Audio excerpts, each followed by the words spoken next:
Hey, what's going on? It is Eric with SweetSpotDFS going over a preview and strategy video for the 2023 Rocket Mortgage Classic. My apologies for not getting out a preview video yesterday. I was on a golf trip with the guys from the Fantasy Golf Pod. That was a Sunday Monday thing, so shame on me for not getting my data updated before going on the trip. But I've been dealing with some things, so wasn't able to get it. I'm not going to get into that. Just apologizing for not getting it out early enough. Again, this is going to be a preview and strategy video. The whole goal is to try to hit the optimal lineup in these previews, or at least going over the stats that you want to do. But then the strategy video is about narrowing down on a player pool that we want to build our lineups around. So throughout this video, I'm going to try to go through it quick. We're going to try to go through the preview part quick, and then the strategy video, I'm going to try to give away, or I'm going to try to build some good lineups using the information we learned from the preview. We want to narrow down on our players. So that is what I will be trying to cover in the strategy portion. So again, I'm going to try to keep maybe the preview part 30 minutes to an hour, and then talk a little bit about the strategy part like I typically do every single week. Perhaps I'll have these videos cut up so you guys can comment on them to try to give you more entries into the giveaways.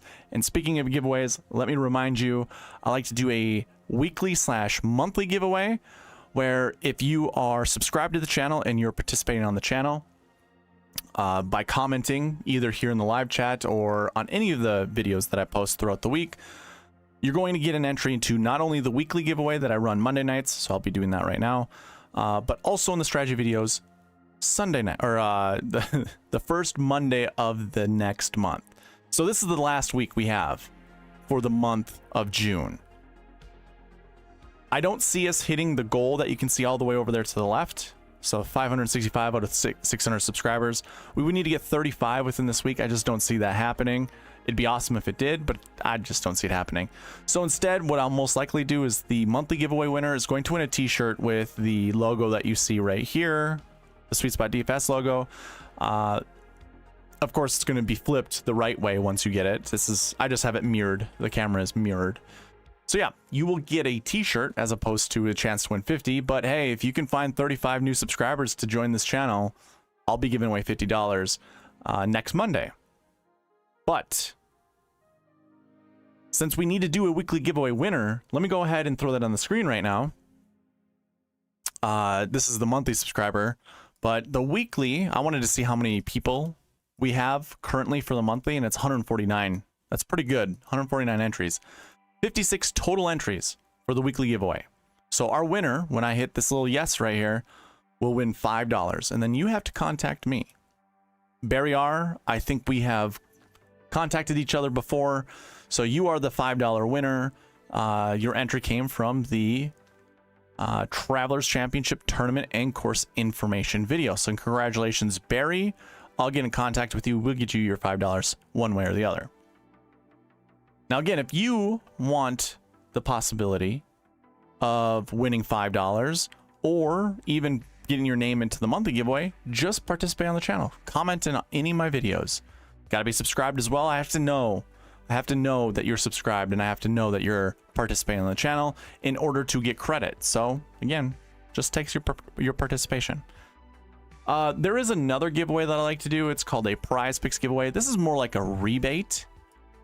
If you sign up on Prize Picks using the promo code SweetSpot and you put $20 in your account, I will give you $20 back. Plus, Prize Picks is going to match your deposit up to $100, so that $20 turns into $40, and it really just requires that sign up and initial deposit because, again, you will get that $20 back from me.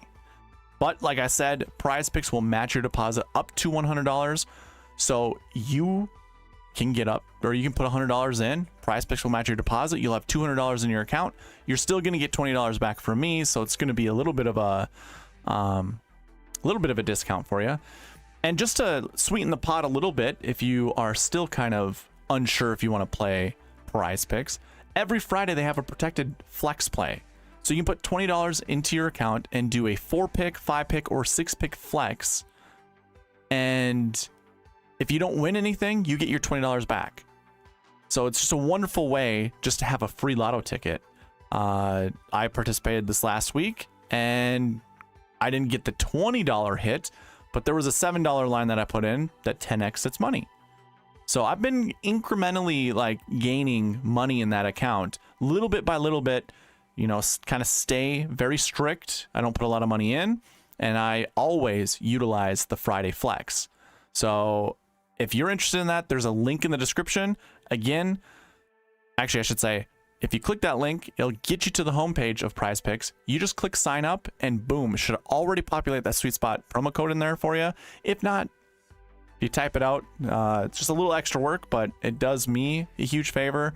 And again, you will get $20 back from me just by putting money into your account. So that's Prize Picks. I have a cheat sheet available. I see some people in it already. If you want to follow along with me throughout this preview and strategy video, check the description of this video. You should see a link there for the cheat sheet. I keep it the same link. I just update it every single week. You're going to get all the information that I use when I build my lineups and all the information that I cover in these videos. So if that interests you, again, there's a link in the description for the cheat sheet. You can use all the filters that I have on here. I have two sheets that you can use. One's called the Dream Sheet, one's called the Bucket System. You just drill down into the filters, hit Bucket System. Same thing applies for the Dream Sheet. You just click down into the DraftKings. And then if you want to make a copy of this, by all means do so. So you can't enter any data into the read-only portion of this. You have to make a copy, and then that's the way you can enter your information in. Not only do I have an optimizer, sorry, I kind of gave it away there. Not only do I have a cheat sheet available for you, but I also have an optimizer. So if you want this, I know there are people that have reached out to me. I have to, I just finished it right before jumping on. So my apologies for not having it ready, but I will send it to you guys when I get to the strategy portion, when we start building some lineups. So I will send it out to the 3 people. I think it's Ian, Daryl, and I think there's one more. My apologies for not remembering, but I will send it to you as well, whoever it is. And then anyone else that is watching, if you want access to the optimizer, although I have it open, I can send you the other one. This is just a copy, so I can send you the master, and then that way you can start building lineups as well. That covers all the giveaways that I provide. Let's go ahead and get into the preview portion of this. We're going to talk about the same things I typically do. I'm going to be going over the course and tournament information. We'll just zip through that really quick. We'll look at pass optimal and GPP winning lineups. This event has only been going on since 2019, so we don't have that many years to cover. We'll review the Travelers Championship just to give you an idea how well the SweetSpot process did last week, to give you a little bit more confidence to use it this week. And then we're just going to cover everything in the SweetSpot process. The bucket system portion is not going to be as long as it typically is because, again, kind of pressed for time. I don't want this to go on too long. So everything will just be shortened, essentially. And then we'll get into lineup building at the end. Let's go ahead. Let's start this thing with the course information, or course and tournament information. So I always start with the GCSAA. I know you really can't see it. Let me just go ahead and drop it down like this. So you want to come to the GCSAA.org, this little website here. Scroll down to the bottom. And let me actually flip this. Of course, it's not going to work as well for me. I wanted to show you this because I never... What the heck? All of these tabs look so similar. You scroll all the way down to the bottom here, and you're going to find the tournament fact sheets under the media room. I always say, like, I always mention this, but I never show it. The tournament fact sheets is right. They're right here. So again, it's the GCSAA.org. Hit that tournament fact sheets. And basically what you're going to see when I drill down onto this is you're going to get to here, the tournament fact sheets. Go to the PGA Tour. There it is, Rocket Mortgage Classic. Or it just says Rocket Mortgage, but you know that's Rocket Mortgage Classic. Now, I already have that up. So basically what I like to use for this is data points. I'm looking for data points to research.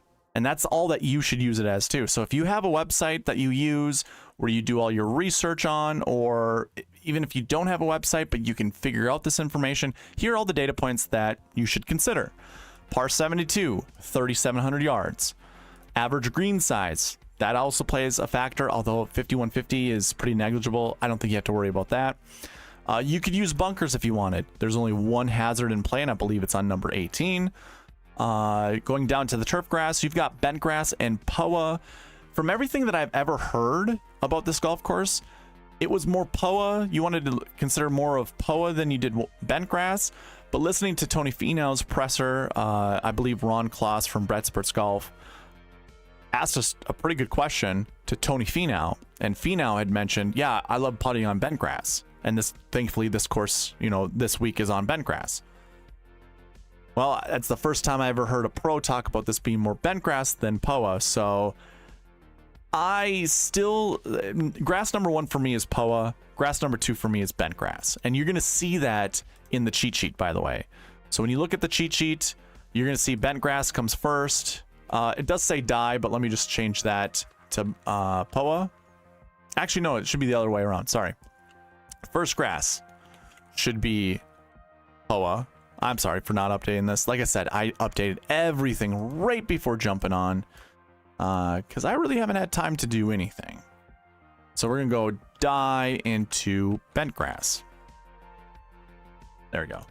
So those are the 2 grasses that I have on the cheat sheet. Those are the 2 grasses I think you should be looking at for your data points.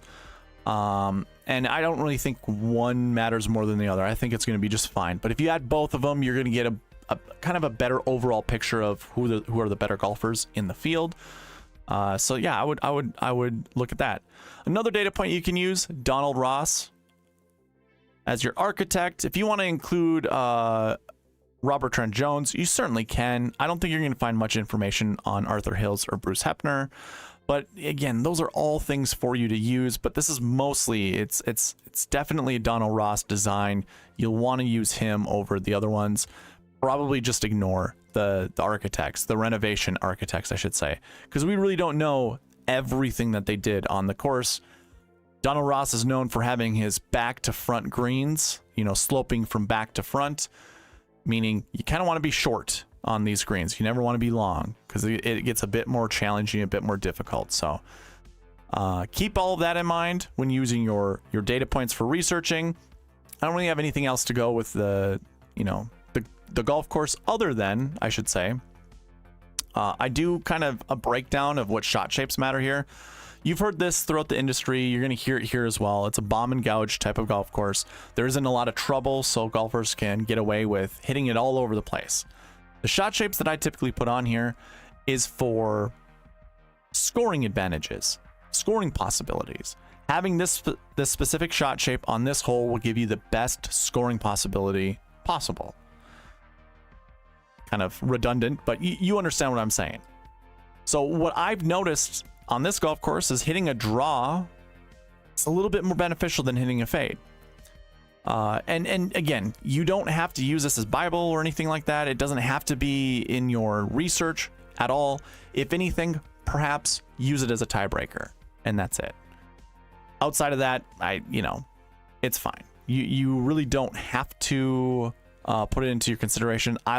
Like I said, I like using it as a tiebreaker, if anything. It's good to know, though, that golfers who hit draws, a little bit more advantageous. Now, if you're wondering, like, okay, well, where do I find that information? I also provide that on my cheat sheet under the golfer information. I don't have it completed, but a lot of the golfers that I have seen hit the golf ball, or I've listened to talk about shaping shots, there is a specific shot they like to hit. And I would say I'm 95% confident that the golfers that I have on my sheet, their shot shape is pretty much the same as when I first recorded it. So let's see here. Oh yeah, I always do this. Tom Kim. We all know Tom Kim fades the golf ball. I think we could probably say Max Homa does both. He likes to shape shots both directions. And then yeah, if you know some of these other guys, you can leave them in the the comment section or in the live chat, or email me. Again, you can make a copy and add in your own shot shapes, but I do have those here for you. Again, I would just use them as tiebreakers. Again, it's not complete. So that's how I would handle shot shapes. And yeah, draws just a little bit more than fades, but again, it's a bomb and gouge golf course. If you can hit it to within wedge distance, it doesn't really matter what shot shape that you hit into the green, because you're gonna have enough backspin to control wherever the whole location is. Getting into our tournament information, just so you know, it's 156 golfers in the field, so it's a full field. You're gonna have top 65 in ties for your cut. Your strength of field's 281, which is relatively weak, but we do have some bigger names in this event than we've typically seen. So you've got JT, Max Homa. A lot of these guys don't even have course history. So this is Colin Morikawa's first time playing, JT's first time playing this tournament. So those two guys alone, pretty big names that have no course history. We have seen Ricky here. We have seen Homa here, believe it or not. I thought maybe he only played it once. And then Finau is your defending champion. So do with that information as you know, as you must, as you will, whatever. I don't think it's really all that relevant. This is an easier golf course. I think a lot of these, most of these golfers are in play. And of course, I used course history when it comes to the buckets, and we'll talk about that later. So 281 is pretty good. Actually, I was looking at 2022. You had 230, so this is 50 points over that year, and then 273 in 2021. So it's kind of right around the same. And again, that's a data point you can use. Look at strength of field, depending on what website you have. One thing to note with my strength of field, I don't include the home course advantage or the home tour advantage that the old OWGR used to do. So like mine is usually off 7 points, and it's usually 7 points down because I'm not adding that bonus into my score. So if you visit other sites and you see the strength of field, like the old strength of field's a little bit higher, that's totally fine. Whatever you see there, you can use as data points as well. Once I get my website up and running, it will be the strength of fields that I provide. I don't really care for that home tour advantage. It's not a big deal to me. Anyways, again, everything that goes with the golf course, the tournament information you can find on the cheat sheet. Cheat sheet looks exactly the same as my sheet you see right here. So the grass, strength of field, you know, all that good stuff you can find right there. I think that covers the tournament and course information. Like I said, I want to fly through this, so I'm not going to spend too much time on everything. Chris Snar, I see your message, and I will send you the optimizer once I get to the strategy portion. Once we actually get to like lineup building, I'm just gonna go through this preview as quick as I can, and then get there. So let's go ahead and get into pass optimals in GPP winning lineups. As I noted earlier in the preview video, this goes back to 2019, or this event goes back to 2019. That's when it first came on to the PGA Tour. So we have salaries for every single year this event has played. In 2019, Nate Lashley won. He Monday qualified. He didn't have a salary, so the winner wasn't going to be in the GPP winning lineup because it wasn't available to us. So I have the optimal lineup. They're the little black tick marks that you see next to the golfer's name. And then the GPP winning lineup, you can see right here is the Drive the Green contest. They're all highlighted in blue. Your optimal lineup used a 9K, a 9K, 8, 8, 6, 6. Use up 49,500, left $500 on the table. It's pretty reasonable. 2.6Ks, maybe a bit difficult to get to. I suppose what you could do is maybe substitute Wes Roach out for... Oh, you can't do it for Ryan Stewart. Or Brian. You could do it for Cameron Tringali. So this would work. This would use up all 50,000. So you would actually have 1 7 and 1 6 and 10 instead of 2 6s to go with the 2 9s and 2 8s. Your GPP wing lineup, again, use up all 50,000. And it started with a 9K, an 8, an 8, an 8, a 7, and a 6. So let me repeat that. It was 1 9K, 3 8Ks, 1 7, and 1 6K golfer. That would be kind of like your... It's like a combination between the Chad Eckert special, the Pepper the 8K range, and the Sweet Spot process. If you're unfamiliar with the Sweet Spot process, I always advocate starting with a 10K golfer, then going to a 9, then to an 8, then to 2 7s, and to a 6. Mostly because that is what I've seen as that's the most common GPP winning lineup or lineup build, and it is also the most common optimal lineup build as well, believe it or not. The most optimal lineup build starts 10-9-8, 7-7-6. The second most common is 10-9-8, 7-7-7, and the third most common one is 10-9-8, 7-6-6. So that's why I always advocate start there, because you can mix and match some of these. You can add one more 6K, take a 7 out of it, or you can just go 3 straight 7s and just stay away from the 6K range. But you always start 10-9-8. So we'll also explore that here with building lineups and see if that actually comes to fruition. But yeah, that's 2019 for you. 2020, this came right after COVID, believe it or not. It is interesting that they kept this event on following the COVID break, because there was a lot of good tournaments that were kind of cut out, like the API and the Players Championship. So for 2020, your optimal lineup left $2,000 on the table, believe it or not.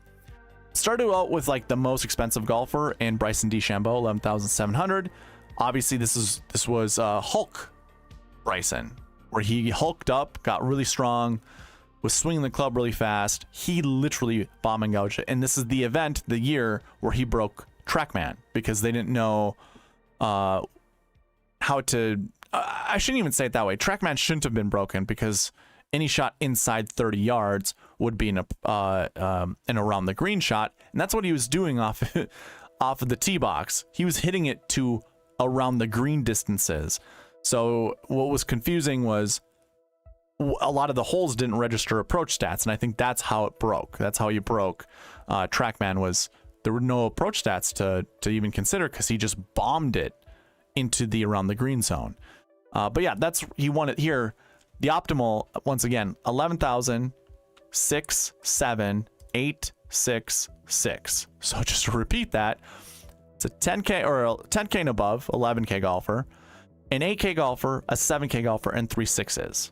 So we're kind of already seeing the 6K range is probably where you want to be. And we'll continue to investigate this just to look. Your Millie Maker winning lineup, though, used an 11K, a 10K, so 2 10Ks, believe it or not, 8K, 6, 6, 6. So stars and scrubs. That was your Millie Maker lineup in 2020. In 2021, our optimal lineup left $200 on the table, and it started with 9Ks once again. So 9, 9, 3 9Ks, a 7, 7, 7. Oh, I'm sorry, not Kokrak, but it still is 3 9Ks. 3 9Ks and 3 7Ks. That's very rare, but I also think we saw it last week. Not for last week's event. It was when I was going over the past optimal and GPP win lineups for the Travelers. I think we saw it there for one of the years as well. So crazy. 3 9s and 3 7s. Your GPP win lineup used 3 9s and 3 7s. That was pretty darn close to the optimal lineup, by the way. I think it was, what, 2.5 points behind? Yeah, 2.5 points behind the optimal. So that's why it's important to try to find the optimal lineup, because you're not winning a GPP without doing so. And then 2020, our last year, 2022, I mean, our last year to look at GPP versus optimal. The optimal left $700 on the table, and that used 10K, 10K. One of these must be interchangeable. Which one is it? Oh, Cantlay and Young scored the same amount of points. Got it. So let's do it I think the $49,300 way. So 10K, 10K. We skip Cantlay. Then it's 7, 6, 6, 6. Oh, okay. So actually, you use Cantlay to get to 49.7 or 49.3. I mean, interesting. But you could also go 48.7 and use Cam Young. So this would leave $1,300 on the table, whereas if you went Cantlay, you're only leaving $700 on the table. Still very difficult to do. I wouldn't ever advocate for leaving that much money on the table. 49.2 is like the least amount of money I think you should spend, leaving $800 on the table, but I don't even think you should do that. I think that's maybe It might not be the right way to do it. When it comes to the GPP win lineup, it left $0 on the table, and it had Tony Finau, Cantlay, so two 10K golfers, a 7K golfer, a 7K golfer, and two 6s. So I wouldn't so much call this one the stars and scrubs, but it did start with two 10K golfers, which is interesting. So half of the optimals that we've seen started with 9Ks and had several 9Ks in them, or it had a 9, 3 8s. And then the other half, so two optimals, the last two optimals had two 10K golfers in it. So that is super interesting. Now I do have a sweet spot optimal here, but it still used two 10s, two 7s, and two 6s. That used up all $50,000 of the salary. So there are a lot of interesting lineup builds to consider this week. I won't really get into the salaries of the golfers in the field currently. I'll save that for the bucket system a little bit later. So go ahead and check out that portion of the video once you get there. Those watching live, obviously I'll be covering that pretty soon. But we're going to get into a review of the Travelers Championship right now, because I want you to see how well the sweet spot process did, so you can consider using it this week at the Rocket Mortgage Classic. Oh yeah, I don't even have a review transition for that. There's no I do have a transition. I'm going to use it, but I didn't have time to create a thumbnail for it. So anyways. Oh, it doesn't even show. Cool. So I'll cut that in production once this airs. But anyways, going to the Travelers Championship, Keegan Bradley is your winner. 23 under. He went psycho. He shot a 63, 64, and a 65, I think, or was it a 62, 63, 64? Let's see. Yeah, it was 62, 63, 64. He was leading by what, 5 shots heading into Sunday, and he still shot 2 under to seal the deal. So yeah, Keegan just took over. Hey, it's Northeast Golf Course. We talked about that. I know a lot of people think that's kind of a dumb narrative, but the results are there. Like, that's the weird thing. Like, some people scoff at some of these weird trends or weird narratives. Like, well, if it continues to happen, why wouldn't you continue to spread it or continue to do it? So Keegan won. Zach Blair is probably the most interesting person up on this leaderboard. Like, this guy came out of nowhere. We did talk about Minwoo Lee in the strategy video, because we talked about some 7K golfers that were worth considering. I'll kind of touch on that a little bit, but I kind of suggest you guys go watch that strategy video and get to the 7K range, because it transpired kind of the way we wanted to. Minwoo was one of the guys. We really didn't talk about Corey. I know some people are on Denny, and I kind of talked people off of Denny. Denny was actually in one of the 7K builds. Here, I'll show it to you really quick, just really quick. So for Denny, what I had saw was, okay, he had a missed cut the year before and a top 20 the week before. So when you scroll through all the other 7K golfers, where else do you see that? I believe, you know, sometimes it doesn't matter what the salary is, like, because there was Keegan Bradley down here. I can't remember. I'm not going to waste your time. Like I said, I want to kind of fly through this. It's like, yeah, okay, Harmon finished 5th. He was in that bucket. Oh man, I swear there were 7K golfers that I could remember. I guess not. Anyways, I would suggest go watch that, because I know we talked about missed cuts from the year before and top 20s from the week before. And Denny was in that bucket. I just thought that wasn't a good golf course for him, but the guy's kind of proven to be a little bit more elite than what meets the eye, basically.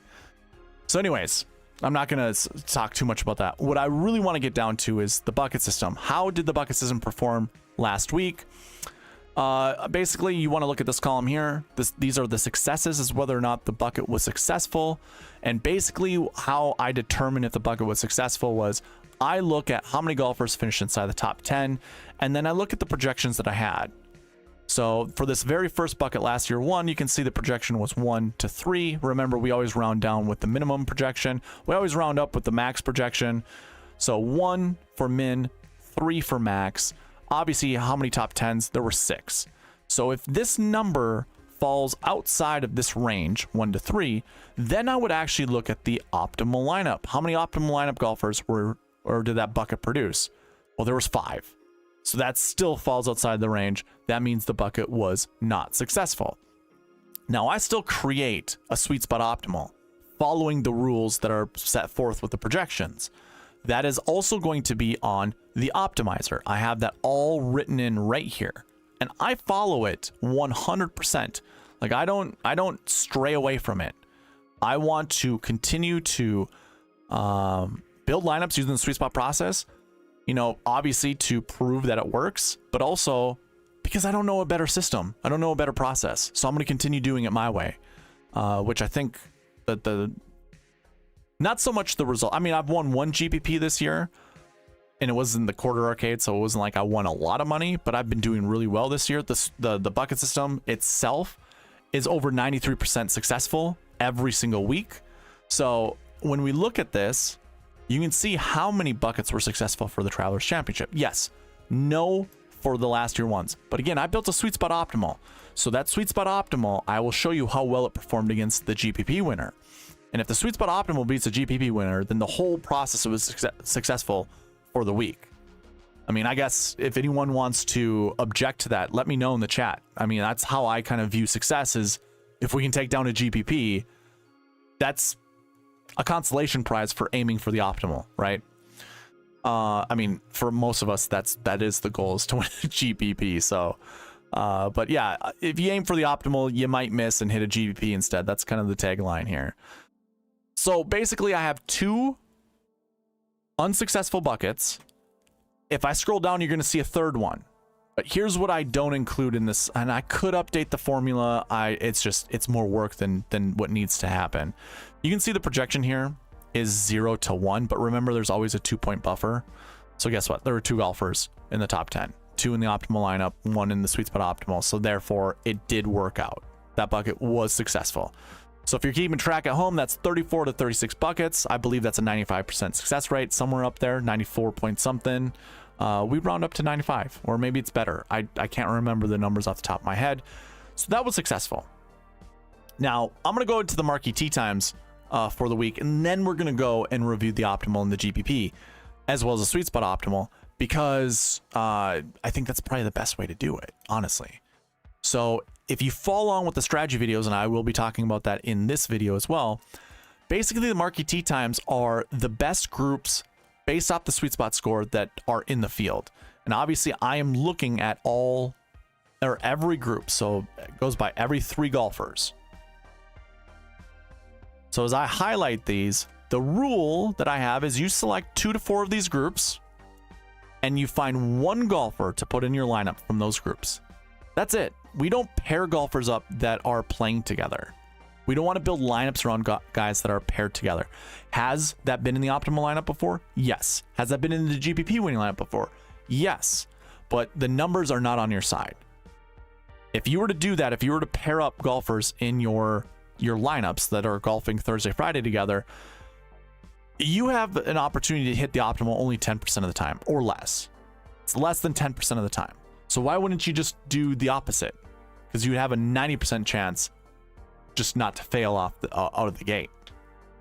And I'll create a video for this explaining and showing the proof with it. The priority for me is building my website. So I have so many video ideas that I want to get out there, but it's all about building optimal, or building the website. And I'm working on the strokes gain portion of it. So I actually got some access to some strokes gain stats that I get to download. My strokes gain stats only went back to like 2021. 2020, 2021.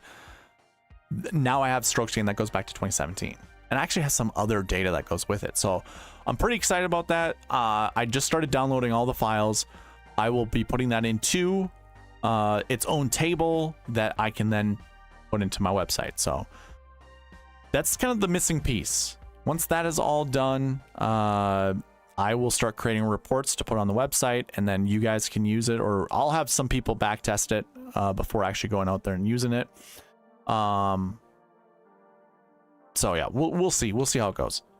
Anyways, the rule is 2 to 4 golfers. Well, you can already see the optimal lineup golfers. They're the little black tick marks here. That's Rory McIlroy, Patrick Cantlay, and Keegan Bradley. There's 3, only 3, and they weren't playing together. You can see the GPP win lineup are these golfers highlighted in blue. Excuse me. They didn't play together. And then we also have the Sweet Spot Optimal, which are highlighted by the greens here. They didn't play together. So 2 to 4, we have 3. So the Marquee Tee Times were successful. The last missing piece, just to give the Sweet Spot process 100% success rate, is to see if the Sweet Spot Optimal takes down the GPP winner.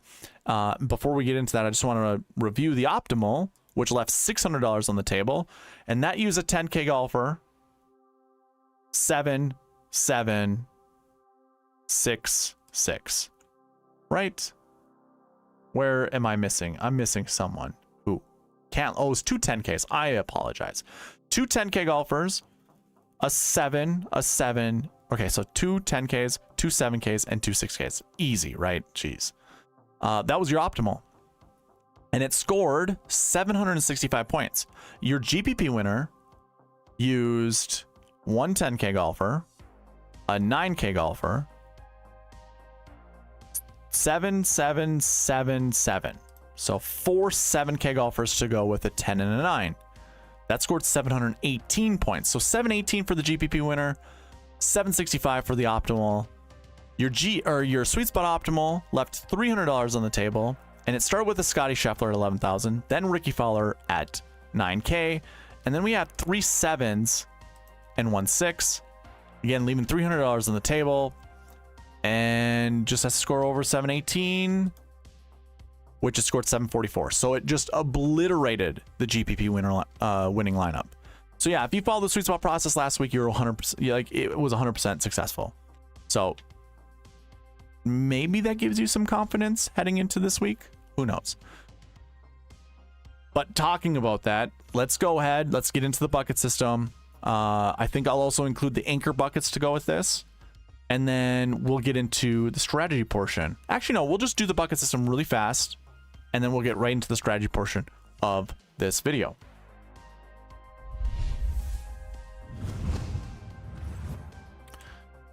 Let me get to the Rocket Mortgage Classic. Here we go. I was so quick to hit the button. I didn't even change the tab that I needed to get to. Rocket Mortgage Classic. So when we look at the bucket system here, obviously I just reviewed the whole Sweet Spot process for the Travelers Championship to give you an idea how well the Sweet Spot process did last week, to give you confidence to use it this week. When we look at this, we're looking at the projections. This is what I project to be inside the top 10 based off a success rate, how many golfers are in the bucket this week, the success rate, or I'm sorry, the strength of field points that go towards it. Basically every component I can use using the field we have this week versus the historic stats we've seen. And that's where the projections come from. So believe it or not, it's kind of boring this week. And I think a lot of that has to do with this event starting in 2019. So we don't really have a lot of mature data that we can use, and nothing's really normalized. So I want to say a lot of these numbers, I mean, if we were to give us this tournament 2 or 3 more years, we'd see a little bit more disparity versus like with which bucket is more important than another. Because basically what I'm going to tell you is most of these projections are 0 to 2. So you can see last year 1, it does say 1.01 to 1.68. And I obviously told you round down with this number and you round up with this number, but we need a 2-point buffer and we always want to go down before we go up. So this automatically goes to 0 because this isn't greater than 2. And I also like to check myself with this max projection over here. This isn't on the cheat sheet, by the way. So just to show you the cheat sheet once again, you can see everything here as well. So everything I'm going over, you can follow along with me on the cheat sheet. But yeah, looking at this, every bucket is 0 out of 2. And oh, by the way, if you want to kind of do your own research, so if you go to the cheat sheet, what I'd suggest you to do is look at the projections. By the way, link for the cheat sheet is in the description. You follow the projections here. So 0 out of 2. And then you would go to the dream sheet. So keep this in mind. Last year 1 is the bucket you're looking at for this top one. And then obviously you just read left to right. Last year 2, last year 3, 4, 5, 6, and then obviously into the other buckets. So you would come to the dream sheet portion, put that filter on there. And then basically what you want to do is filter out by last year 1s. course, I'm gonna change my salaries to be the high filter or sort by salaries.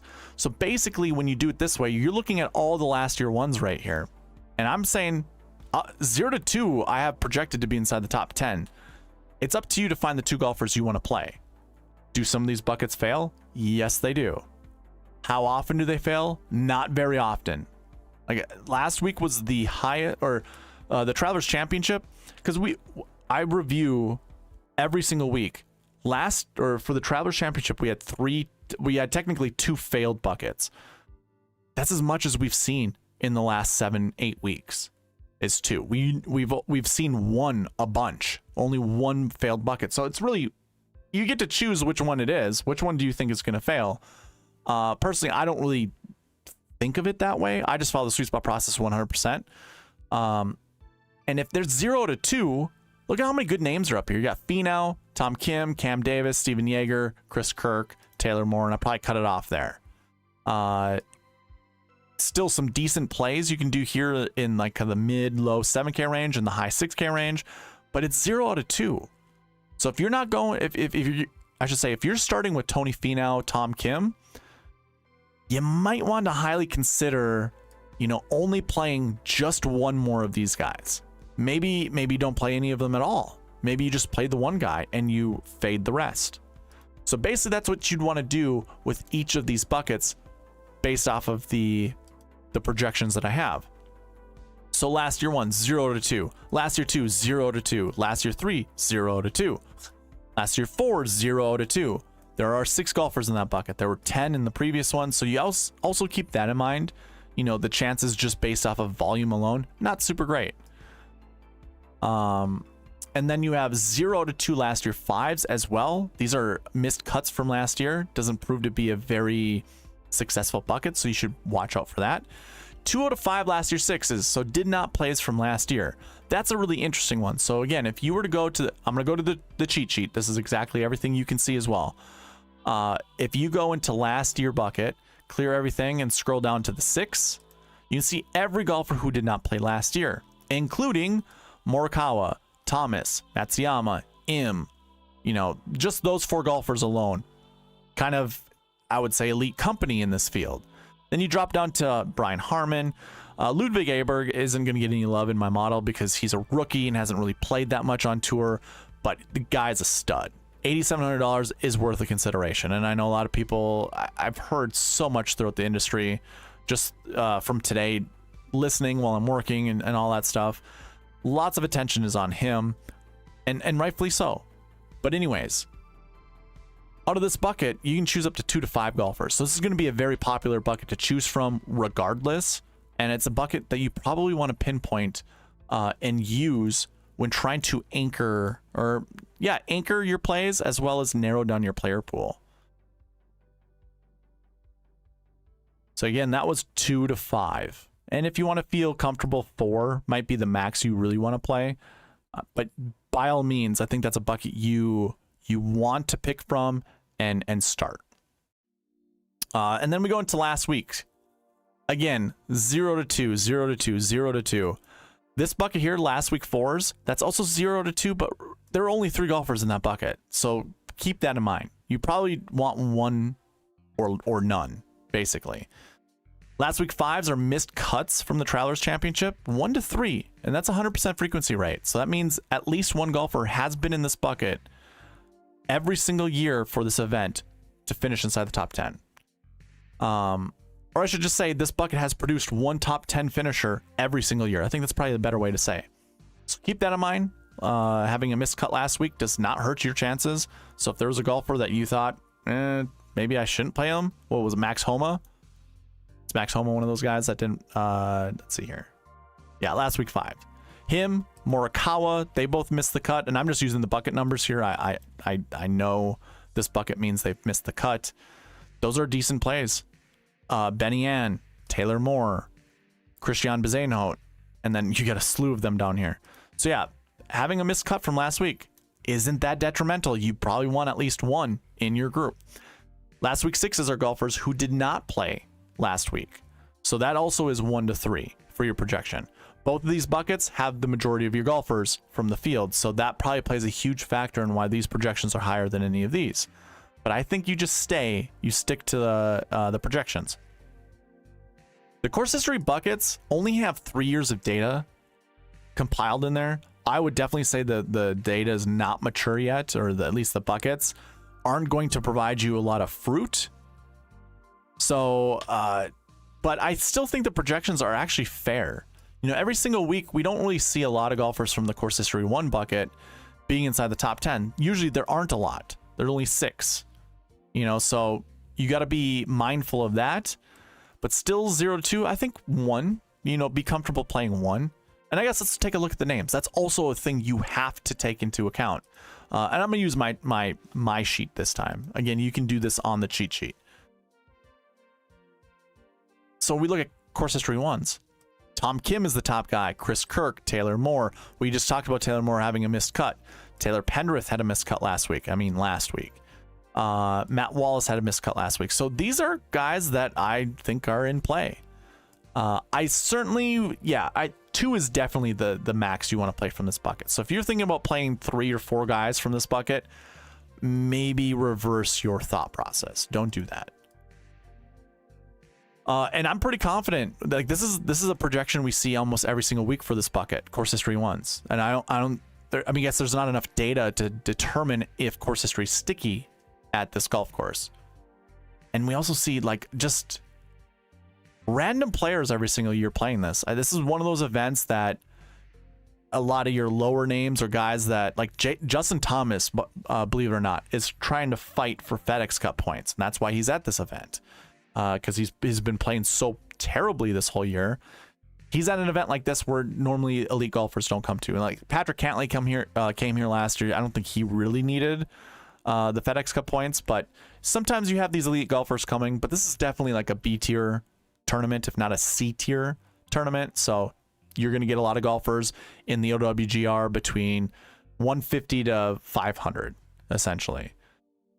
So be cognizant of that. I think the course history projection is just fine. 0 to 2. The next one is where we would see a higher number usually. Like we'd see 1 to 3. 0 to 2 this week.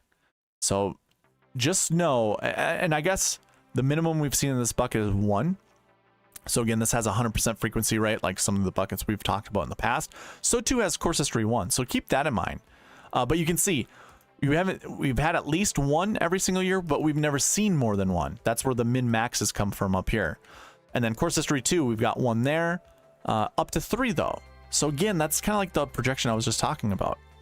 Course history 3s are just middle of the road course history. So those are golfers with good results mixed in with bad results, more often than not. But also, it isn't just that. It's people with like, hey, 1 year they finished 20th, the next year they missed the cut. They would also be in there as well. So keep all of that in mind. That's a 1 to 3 projection, and that kind of fits along with the min and maxes. And then 0 to 2 course history 4s, 0 to 2 course history 5s, 0 to 2 course history 6s. These are golfers who've never played at the event. So this takes into account strength of field, which this week we have some known golfers that have never played this event yet. I believe Colin Morikawa is one of them. Let me scroll up. Yeah, so this column right here, you can see Colin Morikawa doesn't have course history. Neither does Justin Thomas. Ludwig Aberg is down here.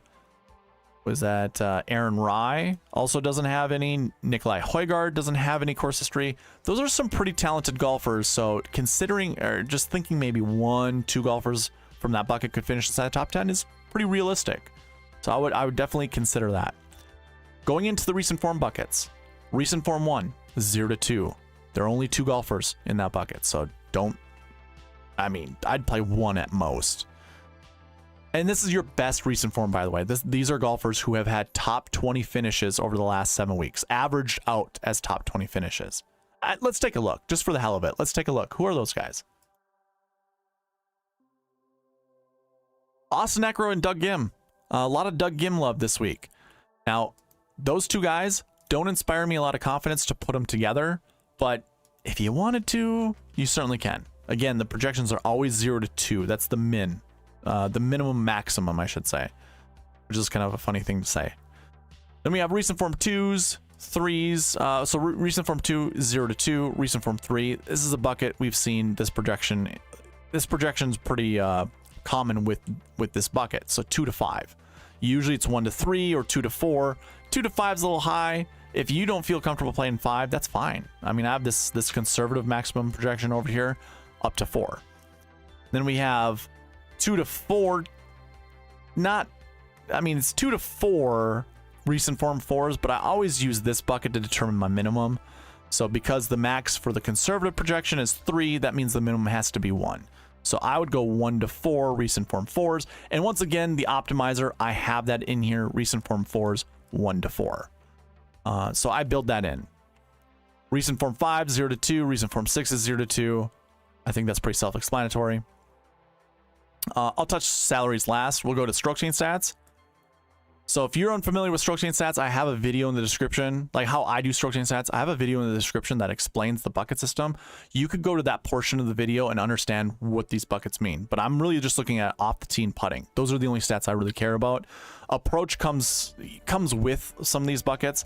So like stroke chain 1 is all stats are positive. And that projection's 1 to 4.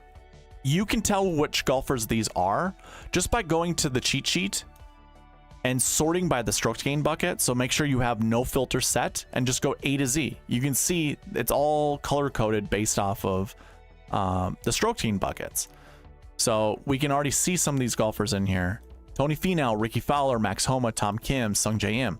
Here's one thing you have to consider with this bucket. The projection's 1 to 4, so it's pretty conservative actually. But you have to remember, hey, these 3 golfers by themselves, or together, I should say, could finish inside the top 10. And this would satisfy the projection for that bucket. So we could have Max Homa in the top 10. We could have Ricky Fowler in the top 10. Tony Finau in the top 10. Guess what? You can't play all 3 of those guys. And it might be questionable to play 2 of those guys. So that projection 1 to 4 makes sense. And that's something you have to consider. But look at all of the good names here. Probably cut out the 6K guys. Names we don't really need to consider. But I like Thomas Dietrich this week. Ludwig Aberg, I like that. Probably going to stay away from Brian Harman when he's that highly priced. It's only good at like the RSM Classic where there's really no elite golfers in. I would much rather have a Finau, like Sung Jae Im lineup and just completely skip Brian Harman. You know, I don't care. I'm just not going to do it. And then obviously Keegan was the winner last week. Is there going to be any, hangover from that? Who knows? So anyways, 1 to 4 is the projection for this bucket. How many golfers are going to finish inside the top 10? The projection is 1 to 4. With that, you choose your player pool. You want 1, you want 2, you want 3. Probably not 4, but you could put up to 4 golfers from here in your lineup. And then the rest of it kind of follows suit. 0 to 2 stroke chain 2, 1 to 3 stroke chain 3, 0 to 2 stroke chain 4, 0 to 2 stroke chain 5, and 0 to 2 stroke chain 6. So that covers the bucket system. I went through it really fast, didn't really drill down into it into detail because I do want to keep this preview portion under an hour, and we have succeeded. Let me catch some chats before getting into the strategy because I've seen them all come in. I'm not ignoring you guys. Barry, good evening. You won the giveaway, by the way. I can't remember where to reach you, but I will find it and you will get $5. Joshua Maz, hi to you.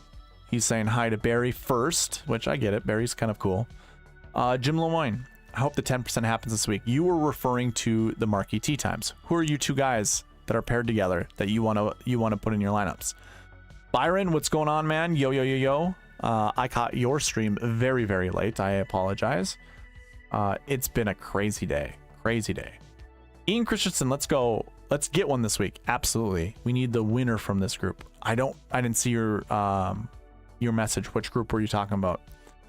Back 9 bets. What up, Ian? And Max Homa to the moon. I mean, that's kind of how rocket ship to the moon. I will get your optimizers after I cover the strategy portion. So I'm going to go through the same things that I typically do. I'll talk about the sweet spot score. We'll go over the Marquee Tee Times. I don't think we will cover the anchor buckets. So the buckets were kind of meh for anchor buckets. Oh, that is a good group. Darn, is okay. Yeah, I didn't even see Hideki was playing with Im.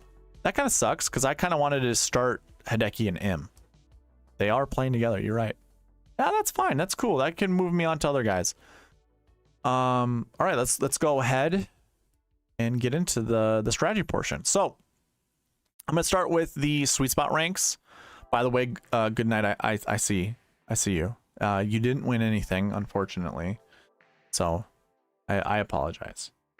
But you're gonna get a free entry now into next week's giveaway and also into the monthly giveaway, which I'll be running next week. All right. SweetSpot ranks. SweetSpot ranks are based off the SweetSpot score. The higher the score for the SweetSpot metric, the better the rank, obviously. So it's rank ordered by the highest score. And what goes into my scoring is the OWGR points. Grass 1 is bent grass, grass 2, grass 1 is POA, grass 2 is bent grass. I know it doesn't show that, it just says grass 1, grass 2, but I'm letting you know what they are because they do show up on the cheat sheet under, and this is grass 1 right here, and this is grass 2 right there. We're looking at grass 1, grass 2, tournament history, which is course history, because we haven't played any other golf course for the Rocket Mortgage Classic. Season-long bogey avoidance, birdie or better, driving distance. We're looking at recent form, so looking at the last, technically the last 8 weeks, including this week, but the last 7 weeks of competition. We're looking at DK points, the average DK points, average finishing position, and then average round-by-round scoring. And then I'm looking at 1 calendar year's worth of data for DraftKings points, their average round by round scoring. This is all tiered based off of how well their score is compared to the rest of the people in the field. Round under 70%. This is based off of a tiering system. I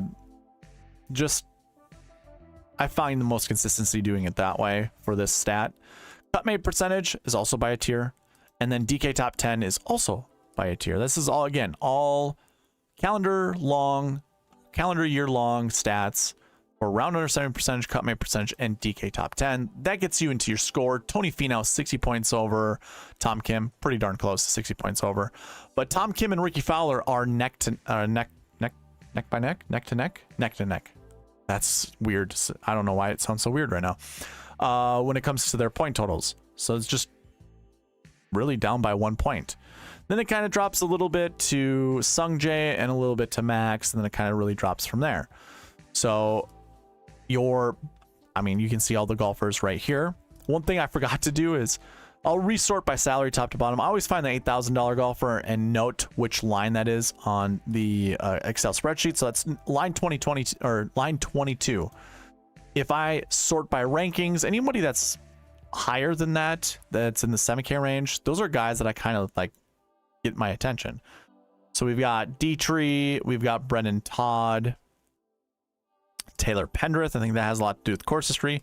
Taylor Moore jumps way up there, and that's kind of where the valuable 7K golfers kind of stop. I mean, we do have Brandon Wu that's just below, as well as JJ Spawn. We would call these guys also valuable 7Ks. Even Harry Hall has jumped up a little bit. Some notable like drops when it comes to pricing. Alex Smalley at $8,600. He's down here. I actually do like Alex Smalley this week just because I think he's a masher of the ball, right? Let me double check. Where's my driving distance? 302. Yeah, that's pretty good. 302 is his average driving distance.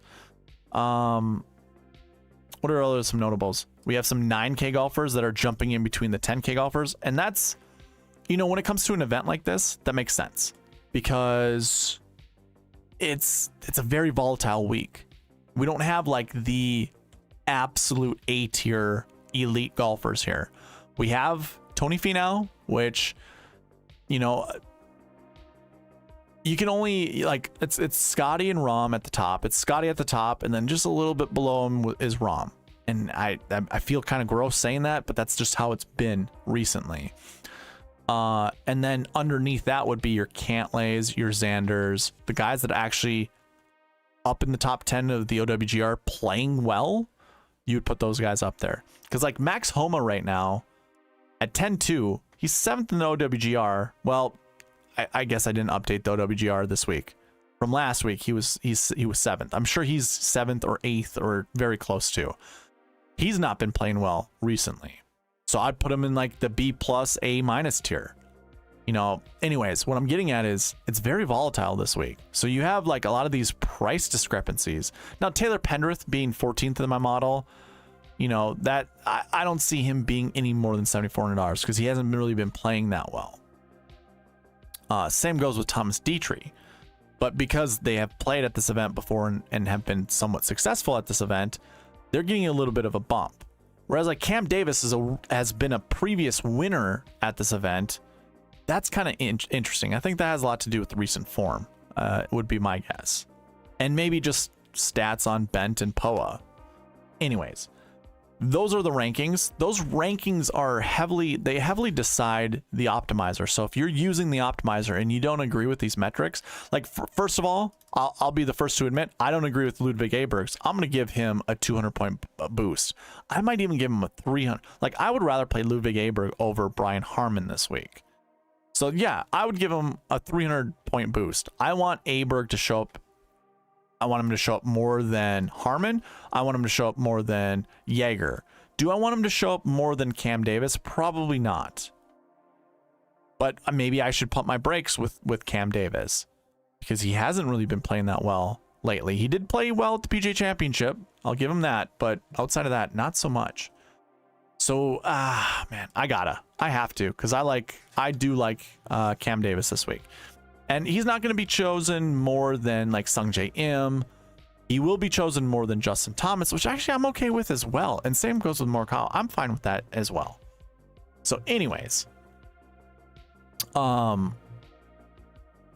moving on from here, I just want to show you that the SweetSpot ranks actually do go into the metrics. So if you're going to get the optimizer from me, make sure you go in and you check those metrics. If you don't agree with some of them, add points to them. Like, again, what I just did with Ludwig Aberg.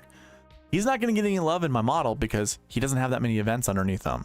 And mine uses season long. It uses calendar long or calendar year long. That's a weird way to say it. What would we say? Like annual? Nah, I don't know. Anyways, it goes back 1 year from today's date, looking at stats. And also, you know, recent form gets put in there as well, but because he only has like 2 or less, or I should say 3 or less events started, he's going to get hit heavily. Like, he's going to get penalized for that. So that's where you go in and you adjust your rankings.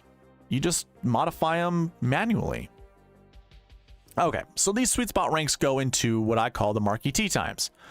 I rank order based off of the SweetSpot ranks and give the golfers or the groups, you know, their rank order basically. One thing to note, so Im, Matsuyama, and JT, their overall total's 18. So too is Tom Kim, Morikawa, and Keegan Bradley. They both equal 18. I'm giving the slight edge over with Sungjae, Matsuyama, and JT. I just like the names better. You know, when it comes to name value, I'm choosing them. Maybe I should use the OWGR. 61, 64. See, I got it right. So yeah, I gotta use that as a tiebreaker from now on. So anyways, as I highlight all each group, so it's groups of 3s. Remember, that's how the PGA Tour puts their tee times together, groups of 3s. Remember the rule. Select 2 to 4 of these groups, and you only play 1 golfer from each of these groups, or from the 2 to 4 groups you select, because we don't want to pair guys up together.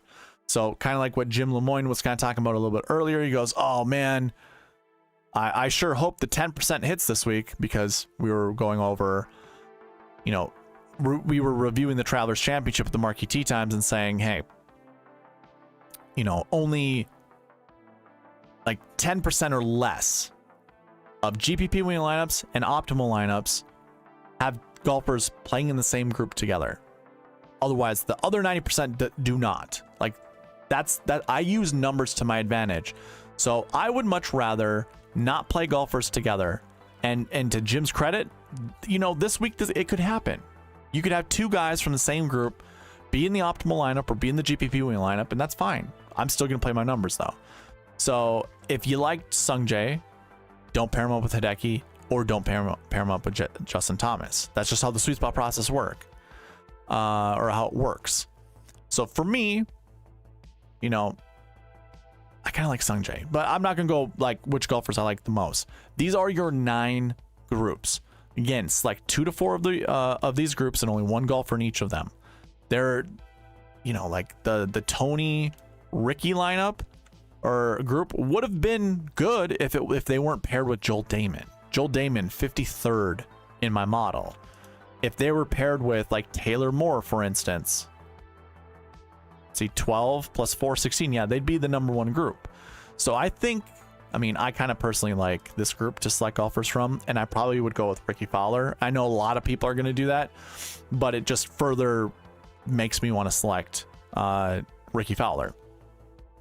But anyways, you select 2 to 4 groups here. Again, it's 2 to 4 golfers, but you don't want to pair any of them up together. So keep this in mind when we build lineups later. This is what, because the SweetSpot process follows this. Otherwise, I have to overwrite rules that I've written into the optimizer to not allow golfers to be paired together. So these are your Marquee Tee Times, and again, we reviewed this at the Travelers Championship. It hit there. I believe it also hit at the US Open. So moving on, let's get to the next portion, and then we're getting into building lineups. So let's see, do we have any anchor buckets to really consider? If you're following along with me on the cheat sheet, again, link in the description for this. You'd go to the bucket system page, and basically what you want to do is go to the max projection, filter by condition. We're going to go greater than or equal to 2.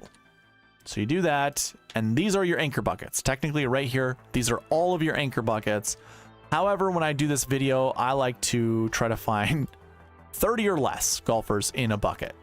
And there are only 2 buckets, salary and strokes gained. So we're not doing it. We're not going to do anchor buckets. There's no point in talking about anchor buckets. Okay, so that was quick. That was your anchor bucket portion. So anyways, let's get into building lineups.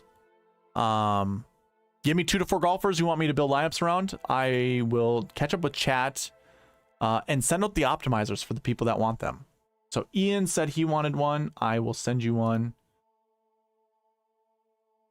Yeah, let me know, guys. What are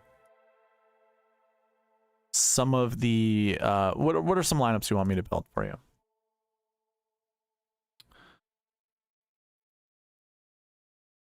All right, Ian, yours has been sent.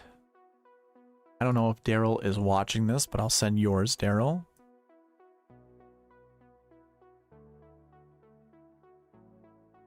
Oh, you know what? I don't have the dream sheet updated in that, I'm pretty sure. Which is fine. You guys can go to the cheat sheet that I have linked in the description and see it there. Let me just double check. I know I have some of this is not populated. So dream sheet. Oh, I do have the dream sheet. Awesome. Cool. I'm glad. And I also have the bucket system, but I do not have here. Basically, Ian and anyone watching, you would just copy the names right here, put them here in the contest.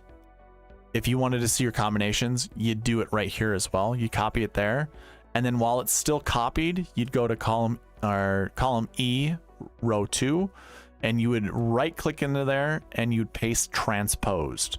So actually, I'll show you what that, I'll do it. People who get it afterwards will do this. You'll just copy it here, and then while it's still copied, you'd go over here and you see these little arrows pointing down and over to the right. That's transposing it. So that's how you would do it. But yeah, this is available to anybody who wants the optimizer. Who else said it? They wanted an optimizer. I forgot. I didn't see in the chat. Oh, I copied and pasted the wrong one. My apologies.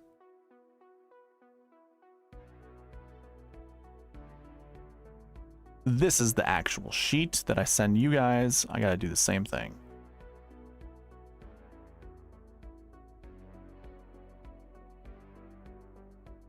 And then I'll also save it here in contests. Ian, would you like me to resend it to you, or do you want to do it yourself? It's fine one way or the other.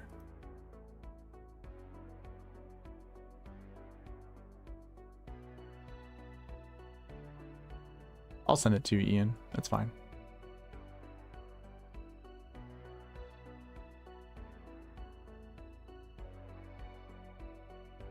The second one is the updated one, Ian.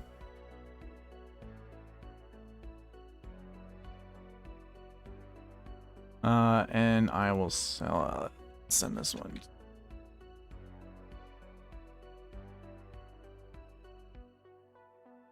All right, let's see here. Chris Snar wants one, right? Chris, do I have your email by chance?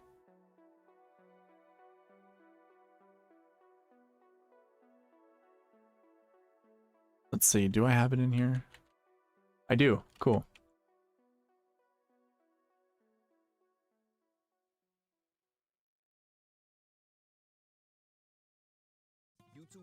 I'm blanking on the tournament. Rocket Mortgage. I was like, I'm blanking on the tournament. I don't know what it's called.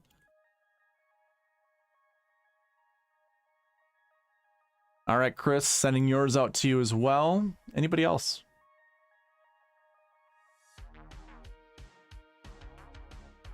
Oh, we're back onto the 80s crime thriller soundtrack. Lovely. Alrighty, so J.K. Lawrence, welcome. Weird week with the pricing. Yeah, it is weird. I'm almost really feeling balanced this week, which I'd never say. And Andy Mira is like, hi, sir, stars and scrubs week. So, completely contradicting what I was just saying. Jim goes, hey, folks, check out the Fantasy Golf Pod vids with their golf trip with Eric. He shot under par for the 50 holes they played on day one. Yeah, I played some pretty good golf.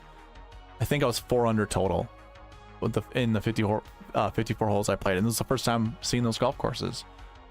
It's really fun. I mean, it's like wide open, so you can do whatever kind of shot, like any type of shape you want. So played into my game pretty well, and there were kind of short holes. I wouldn't say I'm a bomber, but I definitely hit the ball pretty far.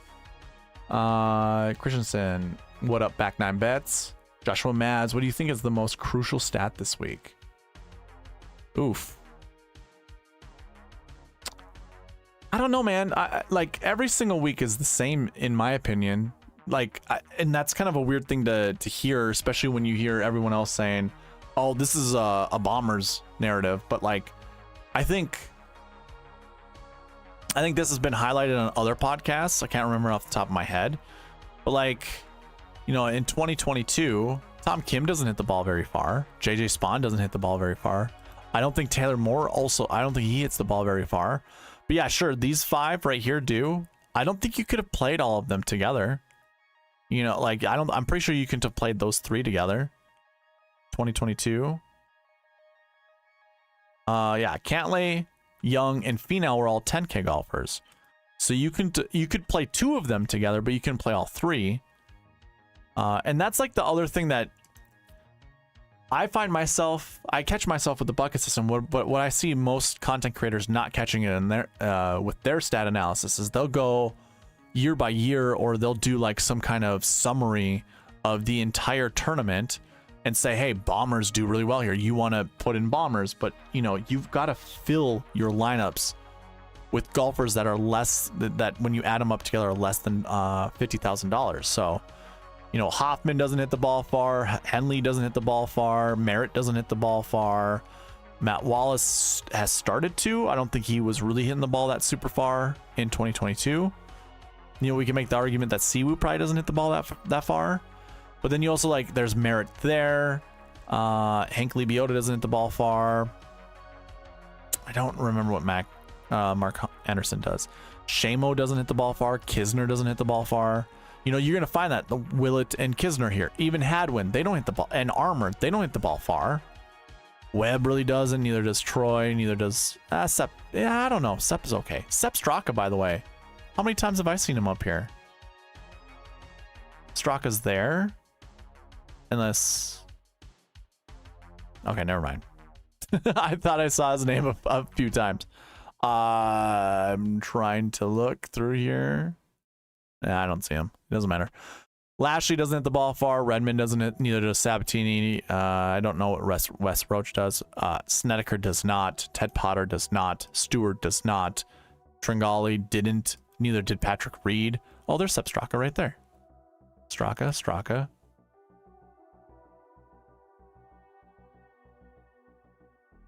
Oh, he missed the cut in 2022. Okay. All right. So anyways, to answer your question, Josh, what is the most crucial stat? I think it's mix and matching. You want to mix and match. And that's, again, why I like the bucket system so much, because it just does the work for you. You don't even have to consider it. You just anchor around the guys that you want to play, and just the optimizer do its work. Speaking of the optimizer, let me run. Okay, so the lineup you see right here, this is the most optimal lineup based off the metrics that I had previously in there, but I have updated Cam Davis's and Ludwig Aberg. So let's go ahead and run this optimizer again. Everything is cleared for the names I selected. We're going straight by the buckets. This is your most optimal lineup when it comes to the first run. Is it the same guys? I think so. Tony Finau, Sung Jae Im, Adam Hadwin, Taylor Pendrith, Thomas Dietrich, Sam Ryder. You guys want to see me build some lineups? Select 2 to 4 golfers, and here I'll also throw this in here. These are your groups. We don't want to pair golfers up together unless you want to, and I'll make an exception. That's fine. Pick 2 to 4 golfers, probably from here, to build lineups around, and I'll build you some lineups using the bucket system.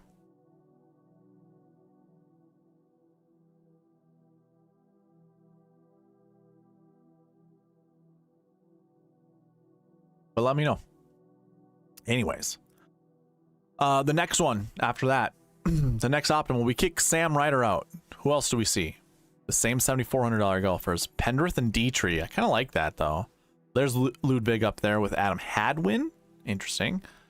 Ooh, Pendrith and Dietrich just showing up a ton. And Finau, by the way, despite being the top price guy, is not getting any hate from the optimizer. In fact, it's getting all the love. Holy moly. There we go. I wanted to see something like that, but Pendrith and Dietrich, by the way.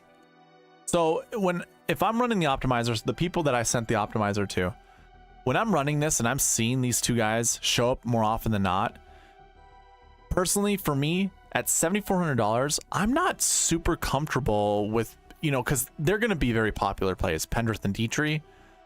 Of course, I don't really so much care for ownership. The optimal lineup doesn't care about ownership. But I would feel so like I really don't have confidence in them. And when I don't have confidence in a player and I think they're going to be highly owned, I personally don't want to play them that much. And I know that probably applies to everyone. Doesn't make me feel super comfortable. So what I would do, so again, if you're following along, basically you can do one of two things. Actually, I've done this before. So I'll look at who's in group 9, because I might just remove them completely from being selected. So who's in group 9? I've got Harry Hall, Russell Knox. I must have deleted a 9 on accident. That, or I'm just trying to look too fast. Oh, there we go. Benny Ann. Yeah, so I don't mind removing this, you know, Benny Ann and those guys, and changing my 9s to those $7,400 golfers. Like I really don't want to see like Dietrich and Pendrith in a lineup together. So basically I would just do 9 and 9, and then that way they don't get selected, because I have a rule down here, group 9, you know, I have a min at 0, but I don't want the optimizer selecting more than 1. So I could do something like this. I could also make that rule, because like Harry Hall isn't all that, he's not a guy I really want to play, and neither is Russell Knox. So Benny Ann, by the way, yeah, so I know Harry Hall is a good value. Benny Ann might be selected if I remove this, because I could just delete that and just run this. So okay, if Benny Ann shows up with Harry Hall or Russell Knox, we probably have to consider it. But anyways, I'm gonna leave it like this, just so you guys know. This is how I manipulate my own optimizer to try to figure, you know, the best ways of building. So there we go. We got Pendrith instead of Pendrith and Dietrich. Ian and any of those that do have the optimizer, Control R is my shortcut just to run optimizer. So here we go. We're locking in Todd and D-Tree now. Of course we are. Because why would the optimizer be cool and not do those things? Here we go. 1098 776. I don't really care so much for Scott Stallings, but here we go with Fowler, Im, Hadwin, Rye, Pendrith, and Stallings. Fowler, Kim, Aberg, Todd, Pendrith, and Satoshi Kodaira. I don't mind that lineup. That lineup seems pretty good. And Joshua Maz, Satoshi wouldn't be a bomber that you would consider. He's won on tour before, so I don't mind playing a Satoshi Kodaira. Yeah, so this is also bothering me, seeing Pendrith with Todd all the time. Yeah, they're probably really good values, and I think Todd's in group 7. Yeah, so I couldn't add him to group 9. What I'm gonna do is just remove those two and add Benny Ann back to group 9. Just to keep it, you know, keep the continuity. But I will most likely probably try to figure out who I want. Do I want D-Tree or do I want Pendrith? And I'll lock them out, basically. Anyways, here we go.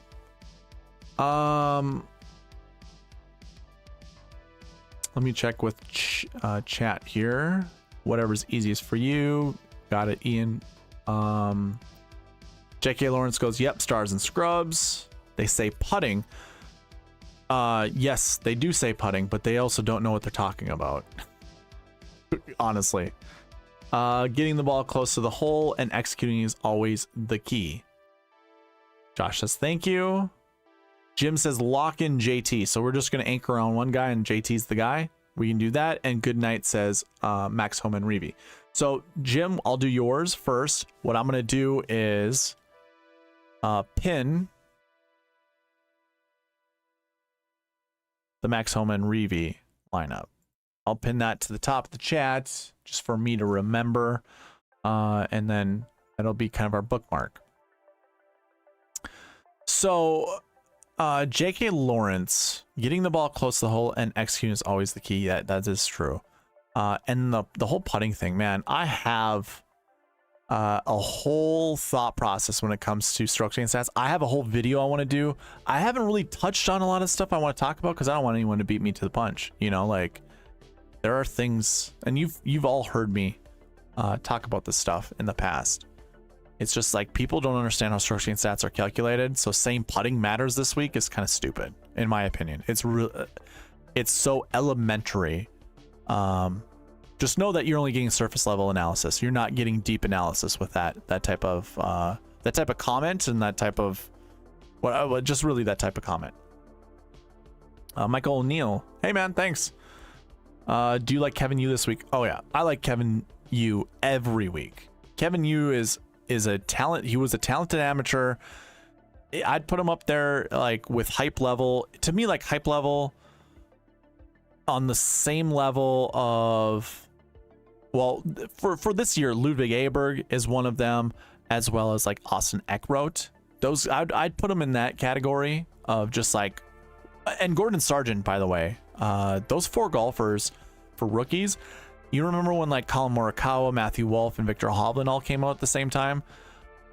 It's not that level hype, but it's pretty darn close. Like, as a golf nerd, I think those guys have winning upside on tour, on PGA Tour. Back 9 Bets leaves chat after saying, in my show, looking for good putters. Yeah, that's why I didn't come to your chat, Byron. I didn't come because you said that exact thing. I heard it, not watching your podcast. I just heard it in the ether, and I'm like, I can't see it. And then I felt guilty afterwards, and I just showed up with like 1 minute to go. That's what ended up happening. I'm kidding, of course. Like I said, crazy day today. Okay, so we're locking in JT. Locking him in. Now, Jim, I'm already going to preface, you already just saw the $7,400 Goon crew, the Goon squad right here, Todd, Pendrith, and D-Tree. There's a lot of T's in these names. These 3 are going to show up. You can preemptively tell me, kick them out. You can tell me whatever ones you want me to kick out, I will do it. Absolutely, Byron. All the love, man. Here we go. First lineup with JT locked in. Of course, we get Brendan Todd and Pendrith to go with Adam Schenk. We add in Tom Kim and Adam Hadwin. Are there any golfers out of this that you want to lock out? I think I like Adam Schenk. I probably would want to put him back in. I don't want to kick him out. So Svensson gets added in here with the same 5. So we have a core 5. Anything with Thomas now is like Tom Kim, Hadwin, Todd, Pendrith. Same thing here with Akshay Bhatia, which isn't terrible. I just, if you want this, let me know. If not, I can change it. Oh, my boy CT Pan, who just broke my heart last week. Oh, poor CT Pan.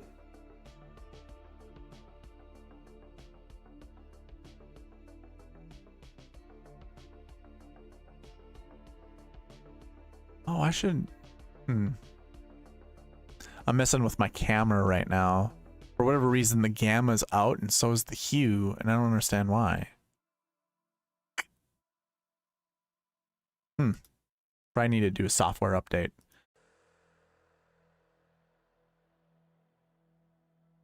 All of them? What does... Oh, you want me to kick out all of them? Gotcha. I don't blame you. I mean, as I was building this, I want to kick out all of them.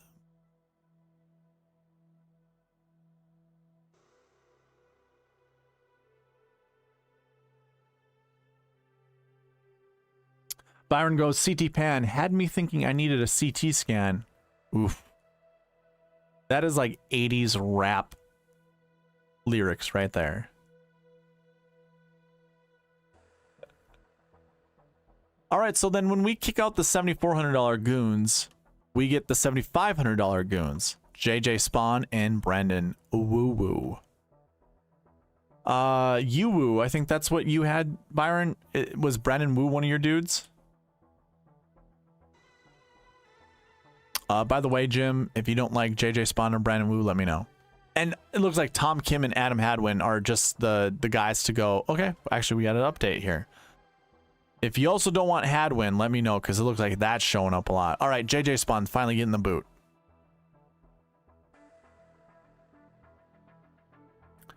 Ooh. JT, Aberg, Hadwin, Taylor Moore, Brandon Woo, and then another goon at 7,500, Mark Hubbard. I'm not really loving how this optimizer is building lineups. Of course, I can manipulate this to do whatever I want it to do, and so can you. And still follow the sweet spot process, but it's like, ugh. It's really loving the 7K range, and that's probably because the 6K range is gross. My thoughts.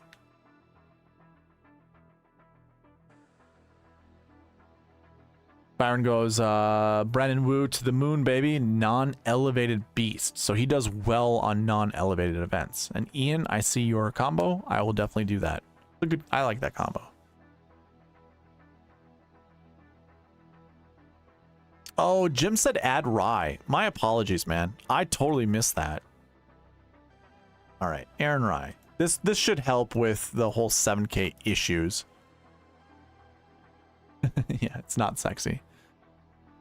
Yes, it does, but it still puts an Adam Hadwin. I'm still waiting to hear the verdict from you on Adam Hadwin. You can't tell by how I'm raising this. I'm trying to convince you to kick Adam Hadwin out of your lineups. But if you like him, by all means, we'll keep him.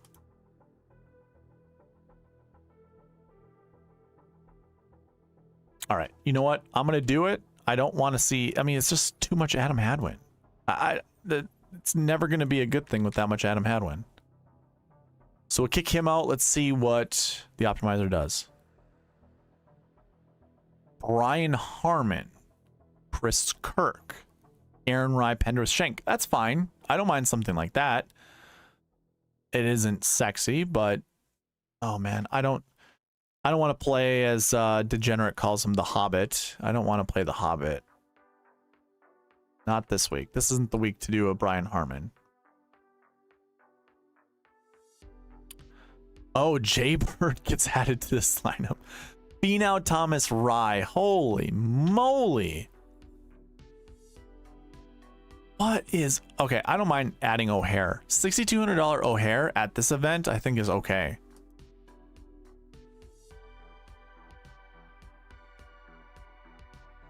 So the top guys with JT have been Kim, Finau, and Aberg. Alex Noren's gross. Although he did play well at the US Open, considering he was trash at the Mexico Open. I know those are random like times, but those are where I remember him. Thomas, Kim, Kirk, Rice, Svensson, Ryder.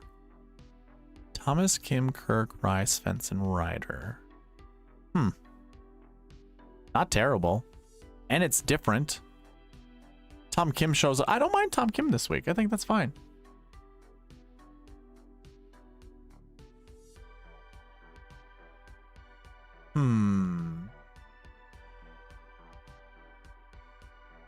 JT Kim, Benny Ann, Taylor Moore, Aaron Rai, Cam Percy. Ugh. Cam Percy? No thanks. All right, Jim. I'm going to do like 4 more lineups, I think. This one's okay. Like I said, Satoshi Kodaira, I have no issue with. Fowler, Thomas, Moore, Rai, Todd. JT Kim, Benny Ann, Aaron Rai, Brendan Todd, Aaron Baddeley. Hey, I could do that one too. That one's decent. 1098, 776. This might be my favorite one so far. This finally we get a good one. JT, Kim, Kirk, Rai, Svensson, David Lipsky. I'm cool with that one. We finally, I think that was the best one I've seen so far. And this one's just as good. I like this one too. JT, Kim, Kirk, Rai, Hodges, and Lauer. I need to do one thing. I am curious. I gotta kick out Kim. I don't want to see Kim. Don't want to see those guys either, but let me bring some of these other guys back.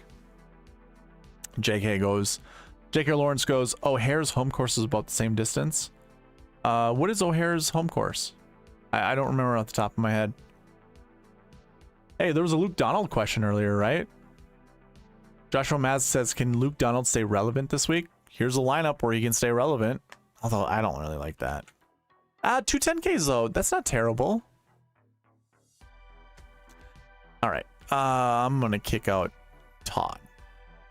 A lot of people liking Todd this week because he's a putter. Hey, he is a short knocker that can putt. Yep, but there are also several other golfers this week that can do the same thing. Is he the best one? Yeah, probably, but I don't think this is a tournament that you lock down Brendan Todd.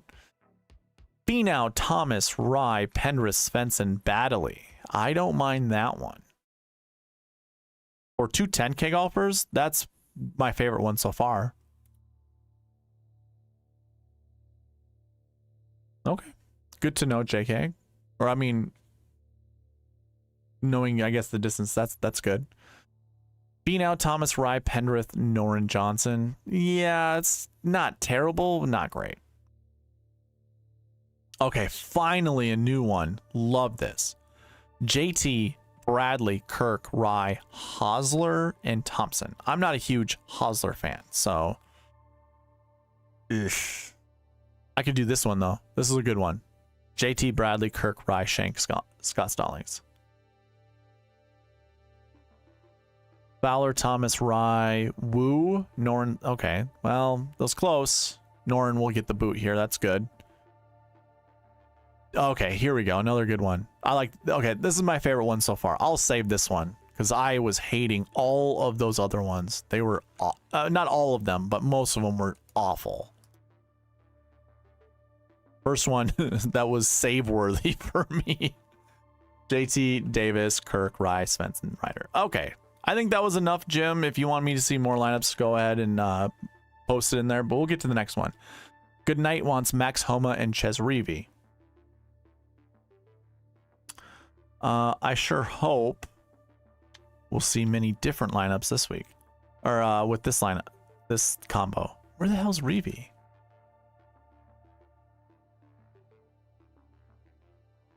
Hey, by the way, you want to know some interesting fact?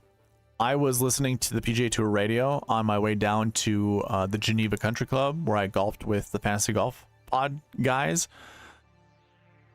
Ches Reavie's actual name is William Chesney Reeve. And that's where he gets Ches from, is his middle name, Chesney. Like what, Kenny Chesney? That's where he gets Chesney from. So yeah, his name's actually Bill. We're gonna call him Bill Reeve. Oh my god.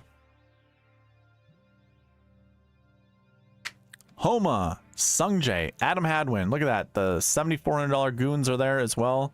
So we gotta kick one of these guys out. Who's it gonna be? Adam Hadwin, Pendrith, or Dietrich?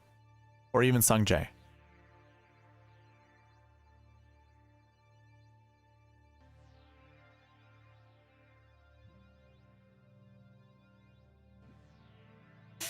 Buffalo Bill Reeve, JK. Buffalo Bill Reeve. I'm kidding. Oh yeah, let me I'm gonna pin the next combo. I gotta go find that one. Homa Reeve, yep. Dry, Fina Homa. Okay. Christensen wants one.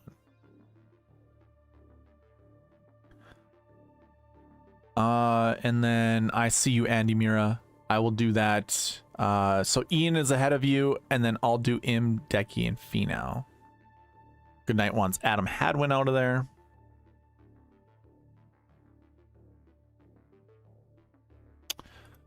We'll run this. I'm gonna turn that music up. Where actually I want to go to this. I'm gonna go ahead and mute the stupid ads. We're gonna do this play track or soundtrack.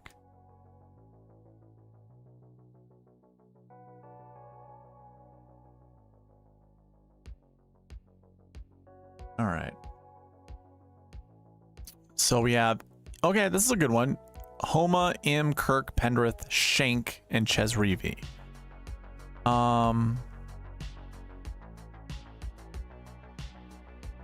Anyone that you'd like me to remove here? My phone is just blowing up.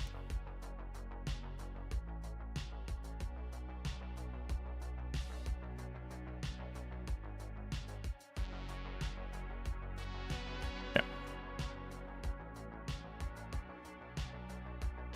De nada.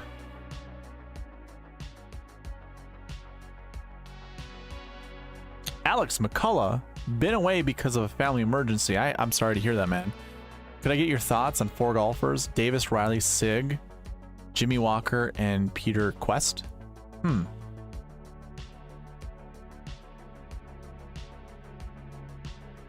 Yes, you like this. I actually like that lineup too. Sure, I like it enough to save it. Was there anyone you want me to remove from this one?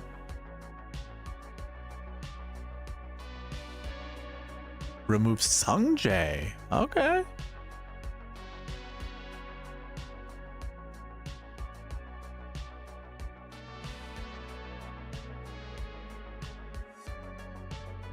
Homa, Kim, Benny Ann, Taylor Pendrith, Reeve and Batia, or Batia. I like that lineup too.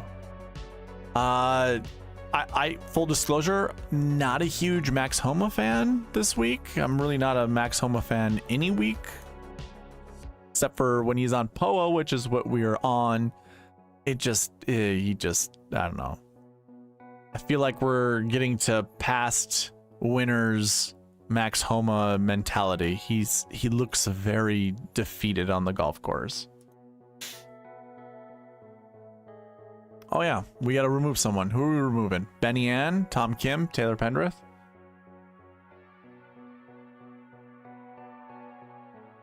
Alex McCullough, going back to your question. Thoughts on 4 golfers? Davis, Riley. I'd probably pass on Davis because we're not on Bermuda. And I've only seen him do well on Bermuda. He won. Maybe it was overseeded at the Zurich Classic. I don't think it was. It's hard to tell during that time of the year what is overseeded, whatever's coming in. But I think I'm exclusively playing Davis Riley on Bermuda tracks. Although I know he's done well enough. On on other ones, but I right now it's hard with the state of his game. I'm not sure. Race and Sig, I think, had a good I think he jumped up the leaderboard either Friday or Saturday last week, so not terrible. Jimmy Walker, haven't seen him relevant since the beginning of the year, and just like that mixture of the Lyme's disease, which I think still plagues him to this day, and just getting older. He doesn't have the game he once had. And then Peter Quest, or Keast, I think it's Quest, but not enough data on that guy. I couldn't tell you. I haven't seen his golf swing. I don't know what his game is like. So hard to say anything about him. I really have nothing to say about him. Remove Sung Jae. We did that. J.K. Lawrence says I can't get on the Max Homa bandwagon ever. Respect his game though. Yeah. Home only good on the West Coast. Yeah, I kind of agree with that too. All right. Remove Pendrith. Okay, good. I was just gonna make an executive decision for you. I realized, by the way, that there's a 15-second delay between you and I, not a 10-second delay. Because I had it going live for a little while, and I was waiting for it to... I have another computer up, just kind of looking at the live control room, and it's like, what the hell? I still don't see my stream up, and then it did. But it took a while. Homa, Kim, Benny Ann, Dietrich, Reeve, and Batia. So that's the same, right? Instead of Pendrith, now we have Dietrich, which is... We just call them the Bash Brothers at this moment. Pendrith and Dietrich, they're like the same dude. They almost look... Well, they don't almost look alike, but they're pretty darn close. If you were to, like, dye Pendrith's hair brown or Dietrich's hair a little blonder, they'd almost be the same dude. You wouldn't even know. You wouldn't even know the difference. But you know what? Maybe I saved that just to have, if it's not Pendrith, then it's Dietrich. Like, it's the exact same lineup. Yeah.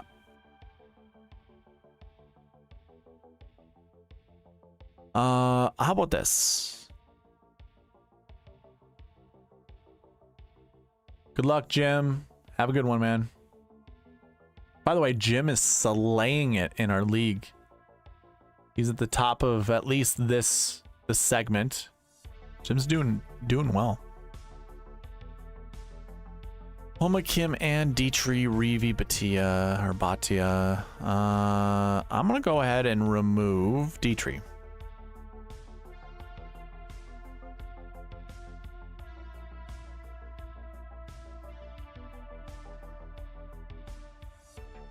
And then we get Brandon Wu in that place. That's pretty good.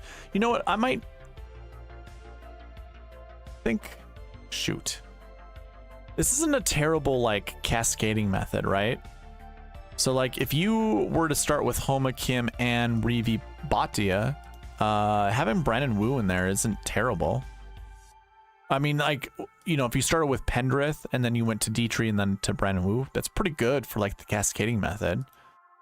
Maybe I'll do some... Ah, man, I don't know what I'm gonna...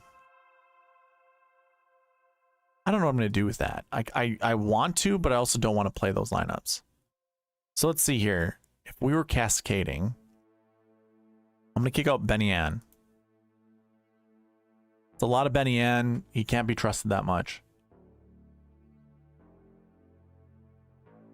Max Homa, Matsuyama, Davis, Reeve, Batia, and Ryder. That's pretty Starsy and Scrubsy. I like that. I actually like I like that lineup a lot.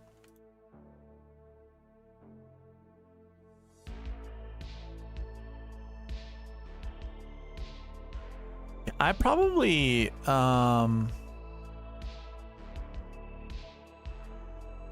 think I want to consider putting that just in like one contest that has multiple entries. What I'd want to do here is probably remove, I'm just going to call him Batia. Maybe it's Batia. It's gonna bother me. I love Hideki this week, J.K. Lawrence. Here, let's do this together, all right? So if you ever want to know the pronunciation of someone's name, players.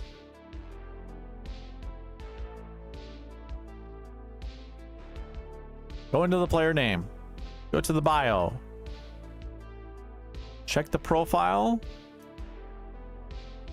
Akshay Bhatia. It's Bhatia. Love that. Thank God. Akshay Bhatia. Lovely. We were saying it right the whole time. Bhatia. So you continue to hear those Bhatias. It's not Bhatia. It's Bhatia. Anyway, it's not that that's really all that important. Homa, Davis, Kirk, Wu, Reevy, and Harry Hall. That's pretty good too, man. Oh, these Max Homa lineups are working pretty good. I should say not Max Homa, but they're Max Homa, Ches, Reevy lineups. That's pretty good. J.K. Lawrence, Hideki lock. I don't know, man. He's definitely in consideration. Like, when it came to all these guys playing together, to me, it's like Sungjae or Hideki. By the way, my dummy lineup has Hideki and Sungjae in there. That's before I even saw the anchor buckets or the Marquee Tee Times. So yeah, hard for me to make a decision. I'm not sure which one I want, but I do like Hideki this week.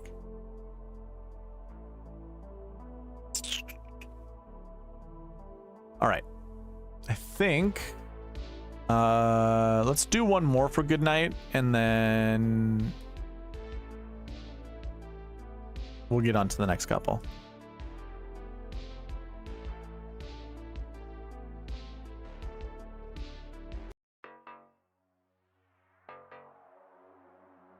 Ooh, there we go. Finally. Homa, Kim, Kirk, Shank, Reevy, Yu. Love that. Kevin Yu. Just talking about him earlier. Shows up. All right, good. How many Max Homa lineups is that? 7? That's 7 too many, in my opinion. I'm just kidding, but I'm not going to play Homa. Let's see here. All right. Anyways. We're going to remove those. Good night. If you want more lineups built, we can do it a little bit later. But I'm going to move on to Ian Christensen's Finau and Homa.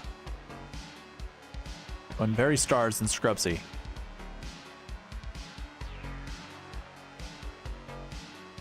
Let me find the next one. I think it's Andy. Yep. All right. So, although I pinned that message, we're still doing Ian's Finau and Homa. So this isn't terrible, not something I absolutely love, but we get Austin Eckroat in there to go with Tony or Taylor Pendrith, Bhatia, and Johnson. Could do without Johnson.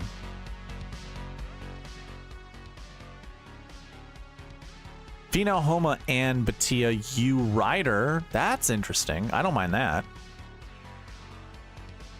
I'm probably trying to limit my Benny N exposures. I like him, but he is very volatile.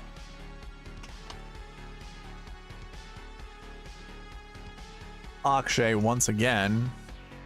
I might have to remove Akshay from... I don't want to see that much Akshay. As much as I like him this week, I just don't want to see that much. Hadwin, Pendrith, Hall, Laird. I like how many different lamps we're seeing with this. Although that one was not different. Pendrith and Dietrich, the Bash Brothers.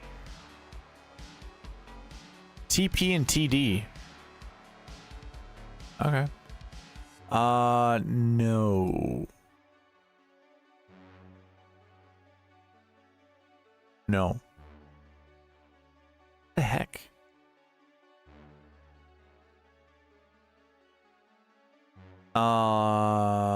Right. I don't want to see all of these really low 6K golfers. Like, none of these are... Okay, hold on. We can weed through these pretty quick, but they're not great. Okay, finally we see something different, but still not good.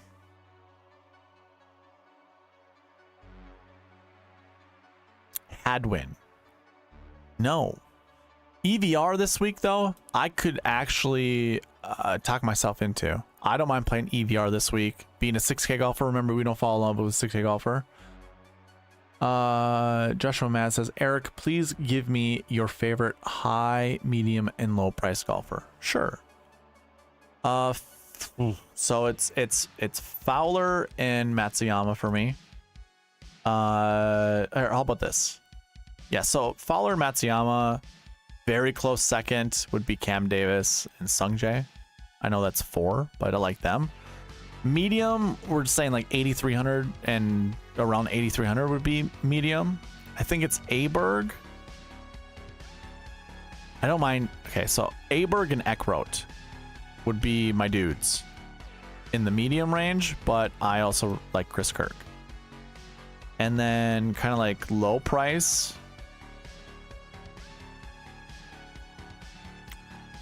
I'm going to put Gordon Sargent in low price because obviously if you put 677K golfer or 7K golfers, you're leaving like thousands of dollars on the table. I do like Sargent. I like Wu. Okay, you asked me for my favorite. I was just gonna list you a ton of names there.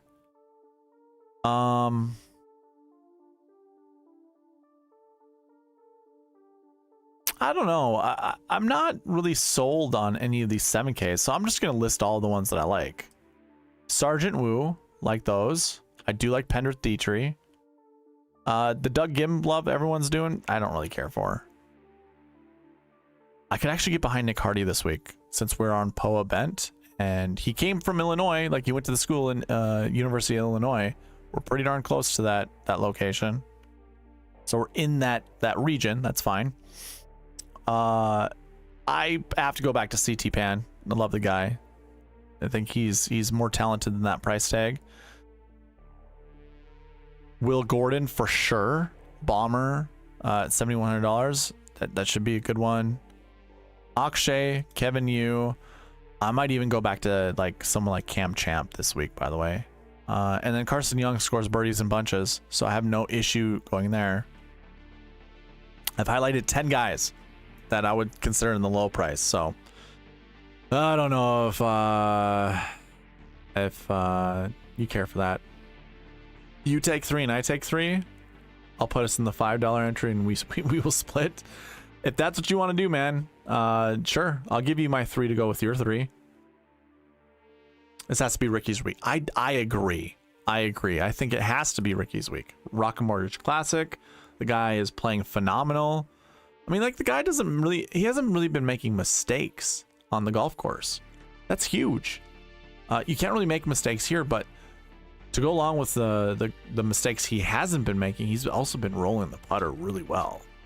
And this is an easy track to putt on. You can be very aggressive. Like, Tony Finau's in play too, by the way, because the greens here, I don't think are that fast. Let me double check. No stem. Okay, never mind. We got no stem to go with this, so curb that. Finau, Homa, Hadwin, Pendrith. Okay, I'm sick and tired of seeing Adam Hadwin. It's crazy. So he's just over 1,000 with his metric, but he keeps showing up more than like Eckroat, Benny. Well, Benny Ann's been showing up too. Okay, so yeah, I suppose that is quite the value. But like Taylor Moore should be showing up just as much, but he hasn't been. Everything has to do with the buckets.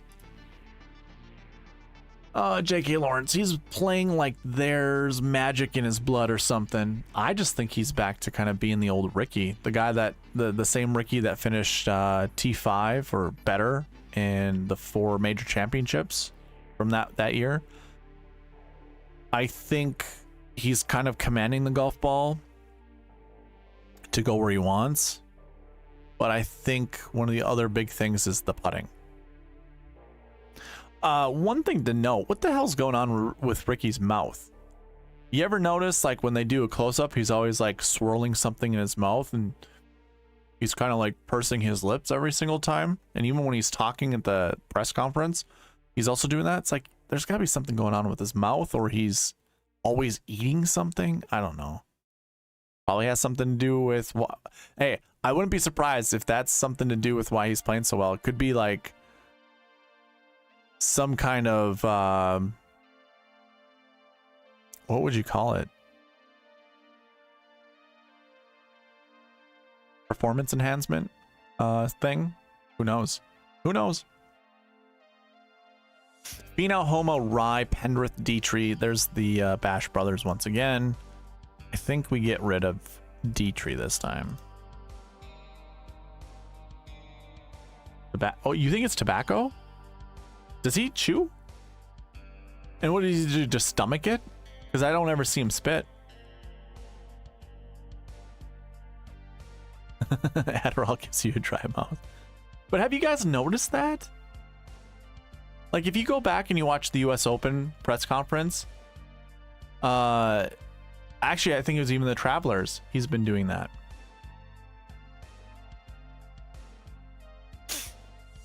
Ooh, look at this lineup. This is, it's got to be a stamp of approval from Byron. We got a South African in there. Finau, Homo, Pendrith, Shank, Hall, Duffy.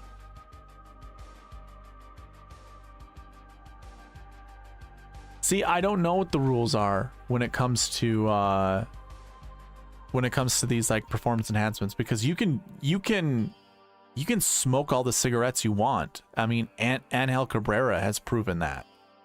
Like they try not to show it on air, but it's hard when if he's not hitting a golf shot, he's got a cig in his mouth. I mean, he's in jail now, but you know, during the Masters tournament, you know, when did he win 2 of them, or was he won 1 and was in contention for another, right? And that's all you saw, just chain smoking.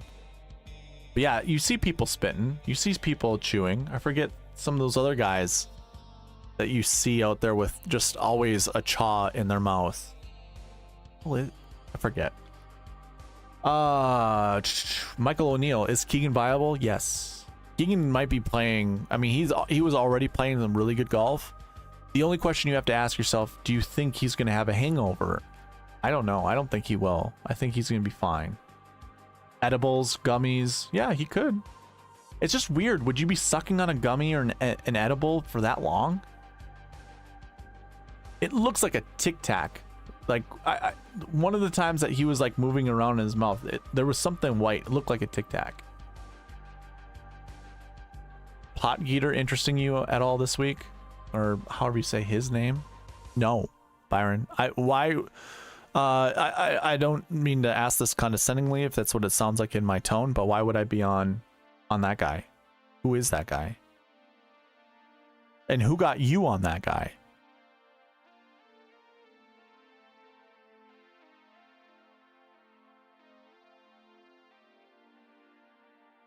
Aldrich? No. We're gonna figure out how to say his name right now. Who are you getting me on to? Are you on edibles right now? He's not even... I can't even look at his name. What the hell? All active.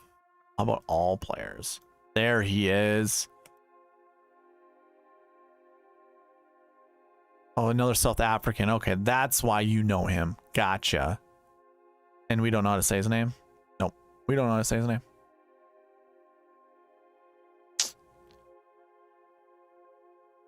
$18-year-old. So then no, I wouldn't play an 18-year-old amateur. Psh, get that nonsense out of here. I'll play a 20-year-old pro in Ludwig Aberg. I think he turned pro, right? Let's see here.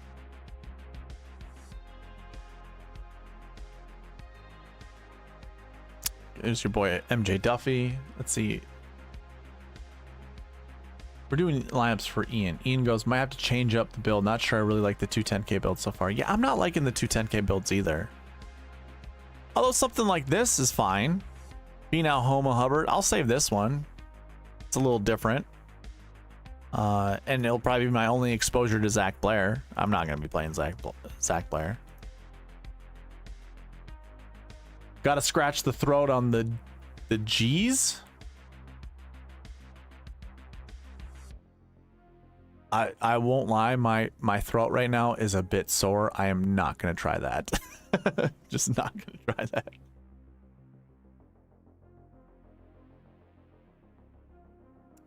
Or maybe I can say it in your accent, right? Aldrich Botgeide. No, that was like Australian. Yeah, never mind. We're not gonna try. Brennan Todd, Shank, Batia, and okay, so this is another good one. I like Callum Tarran here. Is he a bomber? I feel like I asked this question before.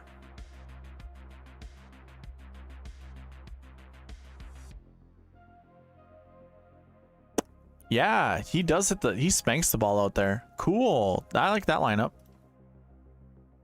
Saving it. Okay, we got some good ones, Ian. We're finally kind of getting around to some good ones. We had to kind of scrap some of the, you know, throw away some of the garbage. Moving on. Oh boy, look at you guys trying to convince me to play Oat Gator. I don't know, that's my best.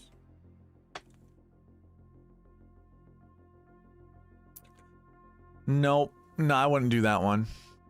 The thing is that I finally learned how to create a filter on your sheets. Oh, you know what? You did send me a message. I remember it was somebody. It was like, hey, by the way, actually, it wasn't you. And it might have been, but I think it was another person's like, hey, did you know that your filters aren't working on your spreadsheet? I forgot to get back to that person. So I apologize, whoever you are. I meant to go check it. I think I was checking my messages outside or away from my computer and never got back to looking at it. So my apologies.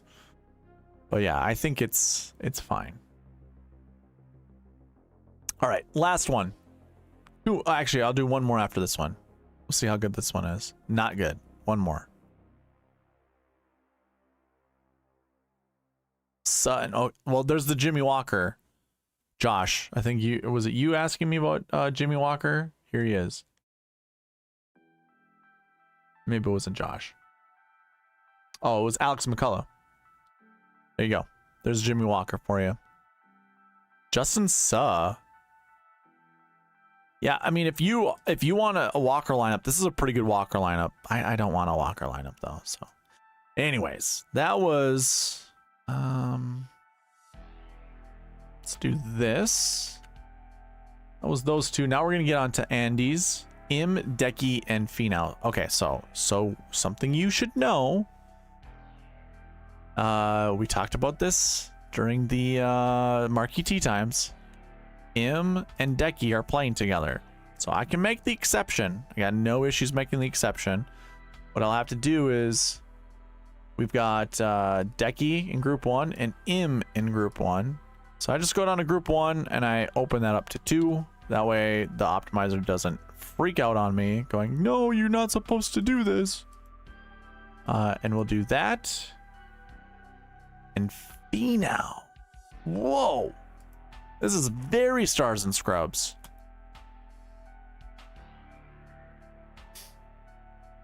It doesn't break. That's a good thing. Satoshi Kodaira paired up with Sam Ryder and Harry Hall. Not terrible. Eric, our lineup is Fowler, Matsuyama, Eckroat, Doe, Norman, Straka. Let me know if you want to change anyone. No, I think that's fine. I like Marty Doe. I don't care for Sepp Straka, but if that's your third, that's fine. And I like Vincent Norman. I think that's a really good lineup.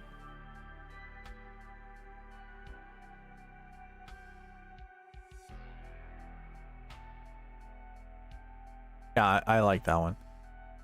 Finau, Matsuyama, Dietrich. Yeah, no, don't like that one. Actually, I do like Sean O'Hare.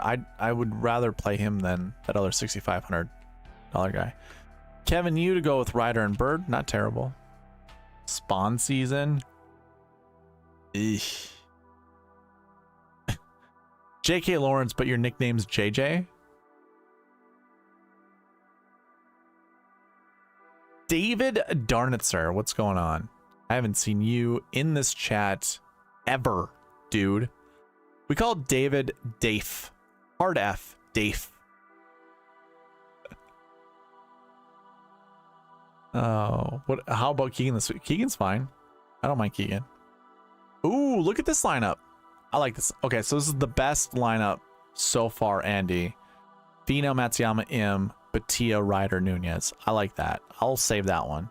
It'll be like my only exposure to Nunez, but I don't mind Nunez at this golf course. Dave, Cole found this this chat, I think last year, or not last year, last week or 2 weeks ago, and he's like, what the heck, what is this? I didn't know you went live. I go live.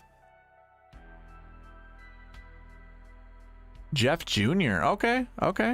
JK, now I know what your first name is. Jeff or Jeffrey. Keegan could win if he's relaxed. Keegan could win if he's, I think the only way he can win is if he's like antsy, right? I mean, that's Keegan's whole shtick, is being super antsy. Wow. Same. So we switch out Augusto for Tano Goya. Interesting. 2 Argentinians. Yeah, that's fine. I would save this lineup too, but I already saved the last one. Okay. Well, look at us getting to know each other a little bit better. Nice to meet you, Jeffrey. I'll just continue calling you JK though. Until you change your name up there. Dave, I don't know. I feel like this you'd have to send me the old optimizer. I don't remember what the old one looked like. I always thought it was like this. Unless I have more options, I don't remember.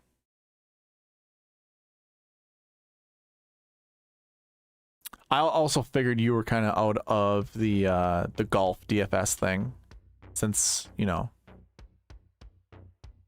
you're more into football than you are in golf.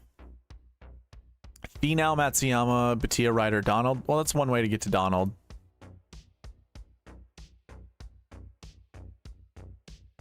I'll call you whatever you want, JK. If you want me to call you Jeff, I'll call you Jeff. Jeffrey, I'll call you Jeffrey.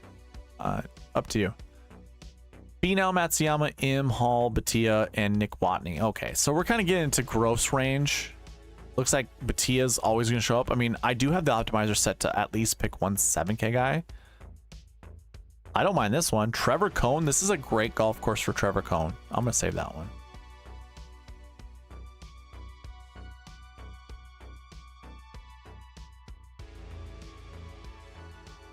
Dave, forget Dave. Do you have?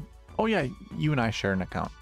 I'll send you the optimizer if you want, Dave. If you want to play around with it.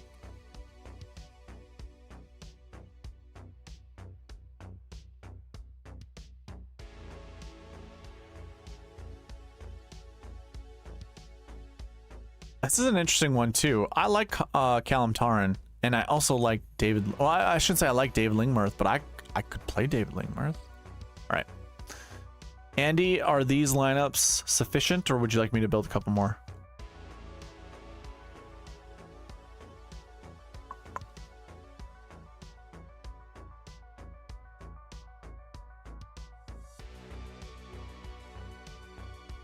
Who's the next one in line? 2 to 4 golfers to build lineups around? I certainly can.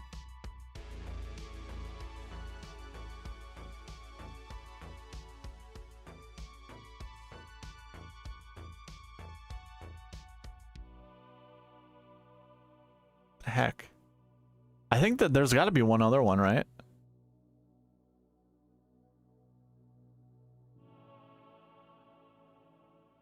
Luke Donald's best finish is a T38. What are we doing with him? I mean, hey, you never fall in love with a 6K golfer, but you never disrespect one. That's the whole motto. So, you know, Luke Donald can be played in 1-2 lineups, maybe at most, but we would just probably cap it right there. I mean, I could see someone like Luke Donald finishing inside the top 10. I mean, Ryan Armour finished inside the top 10, what, last year or 2 years ago? So, who's to say Luke Donald can't?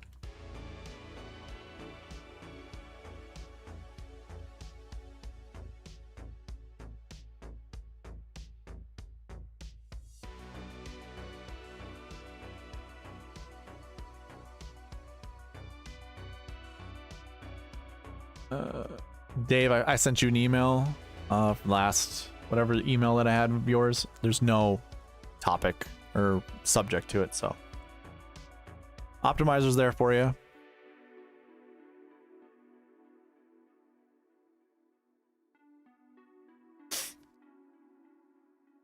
And if you have any questions, you can reach out to me. However, should be similar to the ones that you've seen in the past. So I don't know. If you are confused, let me know. All right, I'm gonna do Byron's, Novak, Sungjae, and Nate Lashley. That is so interesting. How do we like on a scale of 0 to 10? Like, what is your confidence level in Nate Lashley?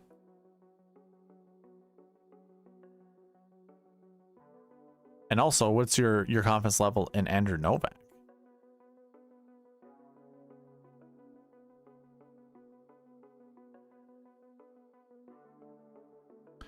Finau, M, Moore, Lashley, Batia, Novak. That's a pretty good lineup. 10-9, 3 7s, and a 6. That's pretty good.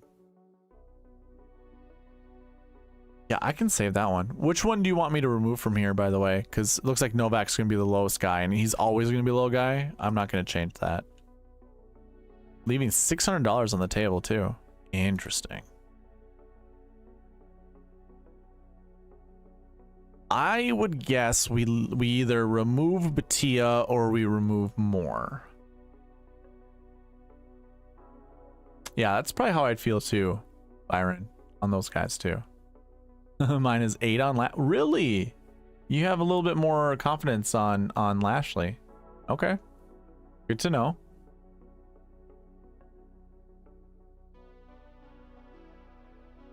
I swear there was one other lineup, like, combo that I'm missing. Maybe not.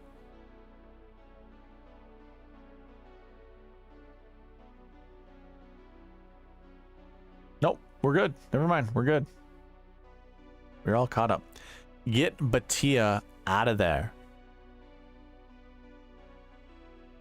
We don't like Akshay Batia.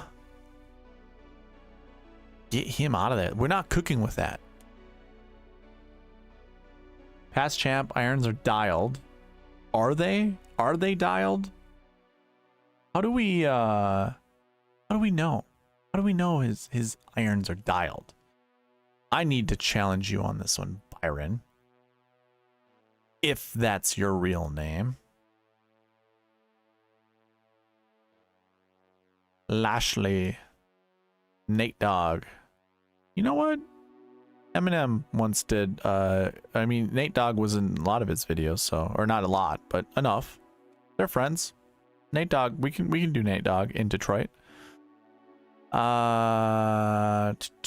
Missed the cut last week. He did gain with his irons and did not gain with his putter, so okay. I see you, okay. Last 7 weeks. Ooh. Byron's not lying. Gaining 1 full stroke on approach, just on average. Pretty lackluster off the tee, which I don't like to see. And the putter is usually pretty good, so yeah, I would give him a 7. I'd rate him a 7.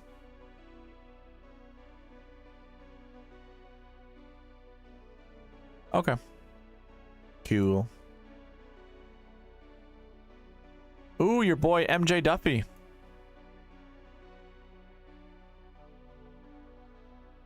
Let's see here. Hold on. J.K. Lawrence goes, oh, hair does look good for $6,200. Yeah, I agree. Do you love Batia? He costs me money every time. Yeah, so like 7K golfers are like, he would be a 7. Okay, hold on. I think Batia should be $6,900 or $6,800.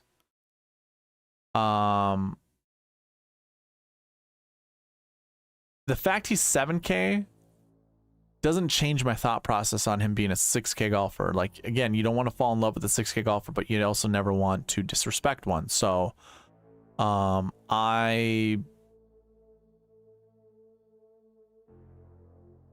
would treat him as such. I would treat him like a 6K golfer. So yes, I do love him for like a 6K value, and he's flat 7, not a big deal, but I also do not want to play him more than say 4%. Hey, get Aberg out of there. You know what, Byron? I'm saving this lineup on you. Get out of here. I hope this one just, I'm gonna enter this one in every contest that you're in. I'm just gonna just terrorize you with it. So Duffy's, hold on, let me run one more.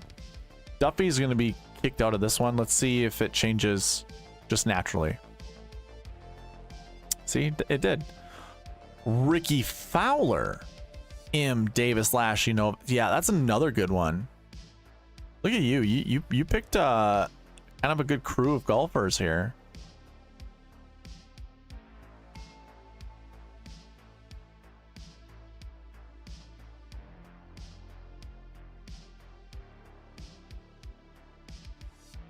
Okay, Scott Harrington. So JK.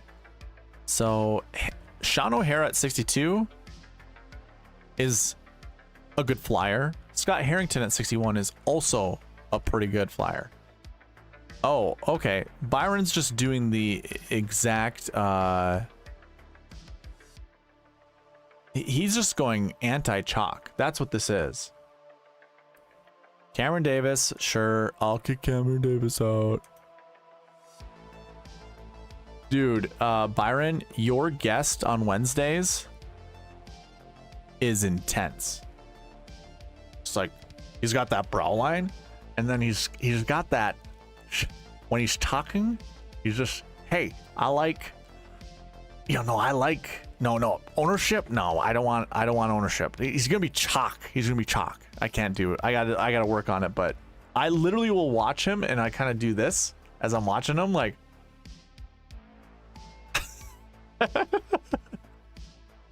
there's some funny characters in the golf industry and the DFS golf industry.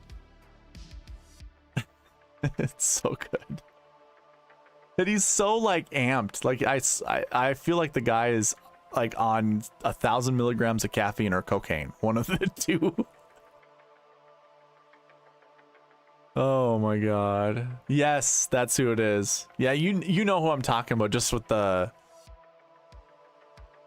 oh, it's so good. It's so good. Sometimes I go there and I laugh, or I go there, hold on. I shouldn't say it that way. The first time I watched, I was like, oh, this is interesting, and then I kind of like, holy crap. The second one, I think he had sleeveless, he was wearing a sleeveless shirt, just had the guns out, and you did your, flex or whatever. I'm like, okay, this guy's a bro. Oh, yeah, no, it's good. It's good.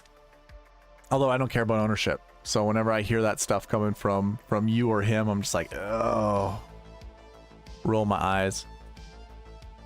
Again, nothing but love. It's all good. Yeah, this is interesting. Finau, M, Højgaard, Pendrith, Lashley, and Novak. I do like it too, man. And I won't. I don't think I'll ever get to Højgaard. I won't do a lot of Højgaard, but.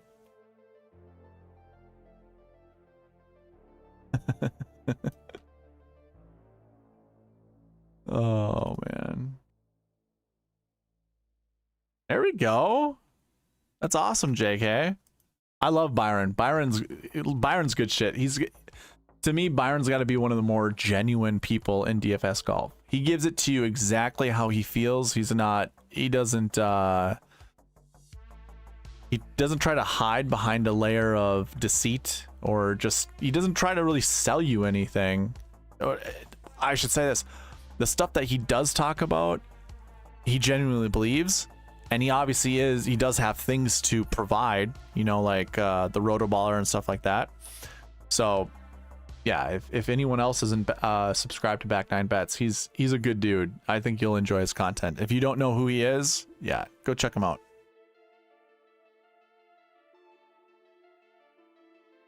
And also join me Tuesdays usually, and even Mondays sometime when he's doing his Rainmaker stuff. Just join me and confusing the hell out of him and making his ADHD go off the charts. Because he likes to look at chat and he can't not see chat. And if you send enough things in there, his computer will freeze, as well as his brain.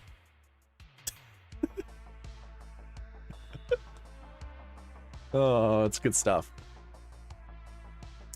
So okay, are we cool with Højgaard being kicked out of here? I guess we're just going to. Yeah, and I mean, Byron does a lot of spreadsheeting just like me. A lot of the stuff is similar. I do like a lot of the, you know, the safe plays that he'll provide. You know, he kind of has, I mean, his model is very extensive. What is like top 40, top 20 percentage. I like those things. Those are good to see. Also the Rainmaker stuff is pretty good too. Yes, dude.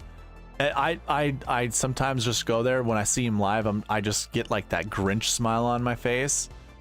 You know, like the one from the cartoon, not from the Jim Carrey movie, where it just like scrolls way up here, and I'm like, ah, I'm gonna get this motherfucker.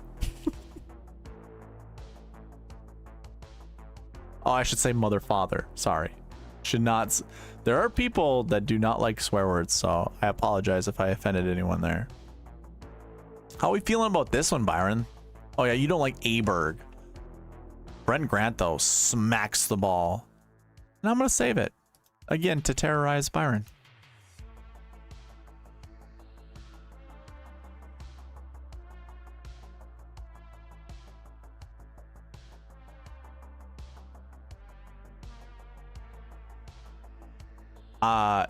No. Hey, Byron, Kyle Westmoreland actually reminds me of something. I didn't notice how you could game Rainmakers. So what I tried to do during the US Open is I bought a bunch of Elite Genesis cards that were rookies. Why, may you ask? Well, one, I thought the snapshot for the US Open would have just been for the week, but it was the whole season long. So where I was located season long is where I got my money from, but I was convinced it was going to be that weekend or that week. So I basically added 1,000 points to my franchise score. Actually it was 1,200. I added 1,200 points to my franchise score. Just buying, because Genesis, Elite Genesis rookie cards are 250 points that go towards your franchise score. Because it's 25 for an Elite, or it's 25 for an Elite. Genesis is a 5 times multiplier, and then a rookie is a 2 times multiplier, so that's 250 points. So I bought 4 of them. Actually, I bought 5 of them, so that's 1,250. And then I also bought a bunch of rare ones. Reasonable price, $50 or whatever. And so what I got was from the weekly the weekly snapshot. I got $100 from that. I only got $30 because I was inside the top 750 or whatever it was. For the US Open snapshot, or maybe it was like top 1,000. So I got that, but I also entered an Elite contest, which gave me $50. I also did all the like little promos, so that got me like another $75 or whatever it was. So I got over $200 worth of just promo bucks basically, and I spent about $200. Well, obviously 250 to get those 5 cards. So like I got all my money back, and I just sold my Kyle Westmoreland to get $50 back. All right, I sold it for 60 because the price went up. So I kind of made, I got all my money back, but now I have 4 elite cards. I almost was trying to sell them. So I didn't know if you knew you could do that. Yeah, the whole gaming. So like you and I've thought about this. I almost thought about reaching out to Jason Roslin just to see, because isn't he like the director of Rainmakers or something like that? I thought about reaching out to him to see if this would be in bad faith. I'm sure it is, because it sounds like it's bad faith, and everything inside me, the alarm bells are ringing. You and I could just keep buying and selling back the rookie cards each week and profiting every other week on gaining the weekly leaderboard, right? Because like to get inside the top, because I was 70th place, by the way, for the weekly snapshot. It was 70th. You and I like literally could just trade back and forth. Now, obviously, DraftKings will get a royalty because of the cards you're selling, but it's like if you're only selling them for 50, 60 bucks, the royalty is like $7 or whatever it ends up being. So you times that by 5, that's $35. If you gain $100 back from DraftKings, you're still up 65 bucks, even from those royalties. Has anyone ever thought about doing this? I mean, it's bad faith. Like, let's put it out there. That's bad faith. You shouldn't be doing that. No, okay, so you're behind. I laid out the math there for you. But like, you would, because everything that I've noticed with the weekly leaderboard, no one's really there. There's not a lot of activity that's happening. You've got like the top 10% doing all of the trading, and then the bottom 90 aren't really doing anything.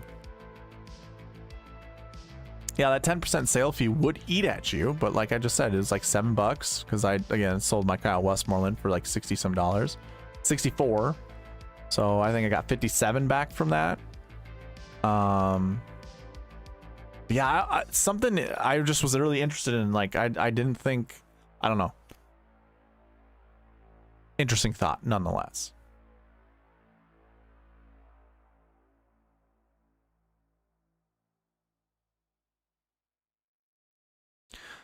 So Byron, I would agree with you, but when the elite cards, when I bought them at the US Open, were $50 and I buy them, but then I sell them for $60, it would note that the demand is higher, right? I haven't seen cards go down in value like the cards that I'm actively buying and selling. Sure, like my Adam Hadwin cards have went down. Aaron Wise went down. Like I bought him for like $10 when he was coming back, and now he's only like $1.50 or whatever BS that comes with that. But that's obviously interesting or whatever.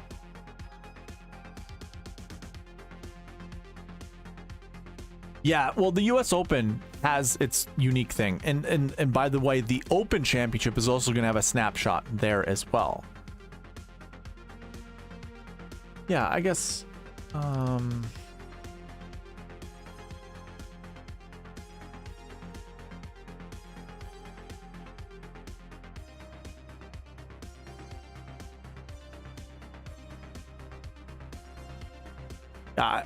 I mean, not to make the radio waves go silent. I'm just looking up what the price is for some of these rookies. Again, Genesis cards, because you want that multiplier. And again, rookies, like that's the one thing I haven't really heard a lot of people doing, but it's like if you're gaming the leaderboard. Yeah, okay, so I definitely sold Westmoreland at the right time. Look at this. Westmoreland's at 47.40. The Eckroat, by the way, that'd be good, but that's crazy. So I've got some Matty Schmid. SH Kim is I also have one of those. I didn't have to pay $105 for them.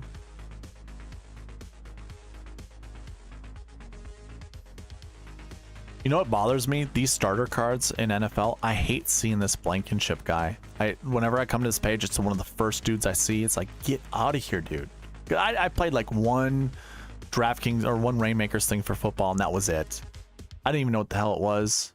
Just was like, oh, hey, something new.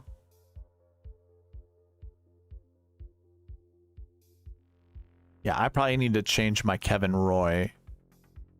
Because I'm trying to sell that for what? Oh, this is just a prize set or whatever. But yeah, this was actually before I knew the Genesis stuff. 30 bucks? Yeah, people are still selling them for 30. I'll still sell them for 30. That's fine. Byron, do you ever go underneath the floor price when you sell cards? I feel like every time that I do, because I'm like, yeah, dude, I bought this one for 15. It's being sold for 27. I'll throw it down for 24. Do you think that pisses people off? Like, am I doing something that will piss people off?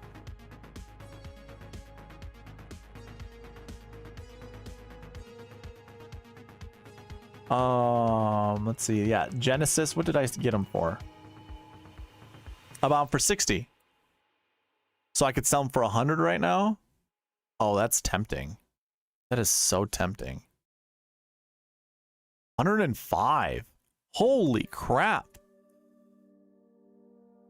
Oof.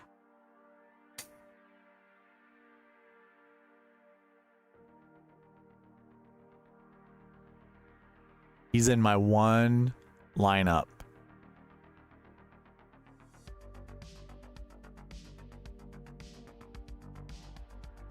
Oh man, he's in my one contest. Oh, and by the way, Byron, this is like an event that is perfect for this. So like this bankroll booster that you've talked about in the past, doing it for the elites, top 25 win $100. It's 123 people in there right now. Last week was even less. Like I actually was top 50 win 100 for last week, and there was like 350 people at most, so like 1/7 gets paid. Now obviously it was the US Open, you wanted better golfers, but like this is the week where you could do all your rookies like SH Kim. I have Matty Schmid, Smotherman. I couldn't decide if I wanted Smotherman in this lineup or Carl Yuan, and I'm trying to sell Kevin Roy. Should I put Carl in here instead of Smotherman?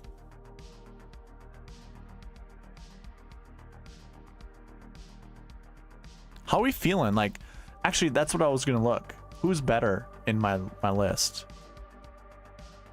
Smotherman's ranked 100th for me, and actually Yuan's in, I think he's 70th. Oh, he's 92nd, so it doesn't really matter. Roy is what? 80, Kevin? Kevin? 136. So it's not gonna be Kevin. It's either Smotherman or it's Yuan.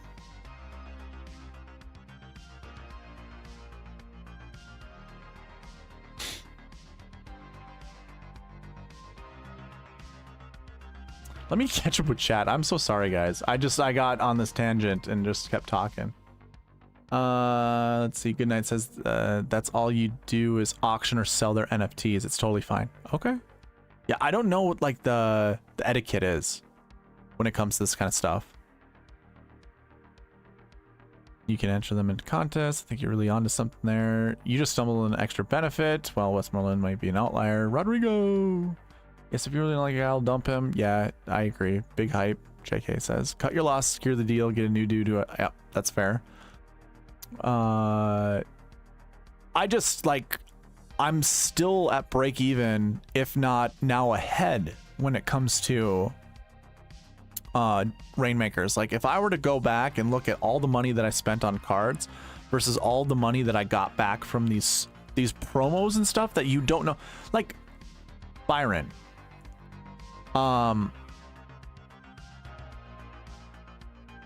did you get 50 bucks for just playing an elite tier? Like, hold on, let me show you this on Twitter. Let's see here.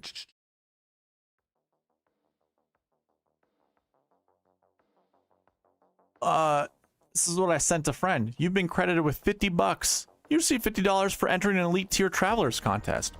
What the hell is that? Where was that? I never saw, like, how do you, so I got 50 bucks for this. Like, I don't, where on the Rainmaker site did you see that? I didn't see it. I didn't know it was a thing. Am I complaining that I got 50 bucks? No, of course not. But if people knew more about this stuff, why wouldn't you play, right? So it's like I got rewarded so much for buying those rookie cards during the US Open. Yeah, I know.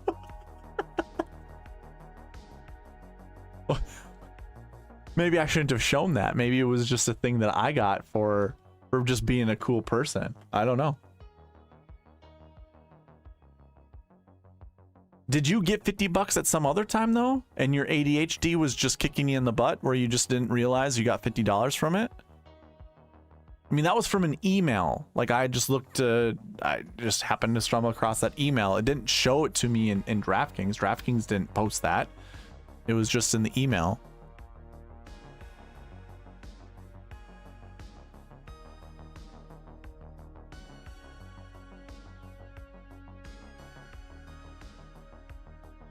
It was my first elite contest. If you need to know, yeah, it was my first one.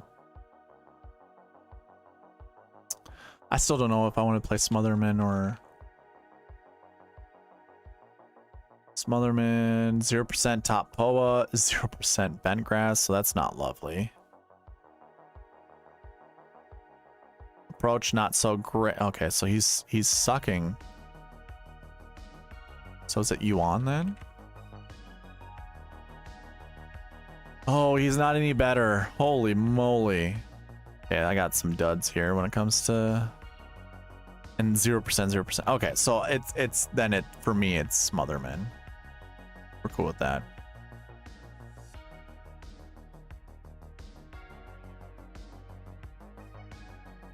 Yeah, I know, but that's the thing is like if it's your first elite, where in the hell does it show that on Rainmakers that could be a reward that you can get? It doesn't. Is it in Dynasty? I'm not sure. Maybe? I don't know. Anyways. Yeah, it's the only contest I have. Okay, so Byron, I'm going to bounce this off of you. What I typically like to do, I'll zoom in a little bit if I can scroll, which, how about this? We'll do plus. So what I like to do is wait to put my lineups in. Because really what I want to see is, see, top 500 win $5. Okay, so 1.8k golfers are in there. So right now we're sitting at 1/4 of the lobby, or 1/4 of the, I suppose we can call it the lobby. We'll get paid. Well, I want to see if that number goes up or not. Likewise, same thing applies for these rares. You know, like I basically just want to win money because it doesn't really matter. I'm not putting my money into contest selection like you would on regular DFS. I've already got my cards. So why wouldn't I wait to find the low amounts and just look to see, okay, hey, top elite, that's awesome. Top 350 win. Well, shoot. You know, that's, well, right now I guess it's just maybe at 1/5. So it's not terrible. But like if this number gets to like 1/10 of the field wins, and then you've got this down here that has less, top 100, and this ends up being 1/5 or whatever, why wouldn't you put all your lineups in here, or 3 of them, I should say, in your best ones? So yeah, like this one, top 25 wins. So I'm right at the 1/5 mark. I could pull my lineup and maybe put somewhere else. Yeah, everyone's kind of like trying to do this down here. The 389 top 25 legendary packs. Man, I kind of want to do that.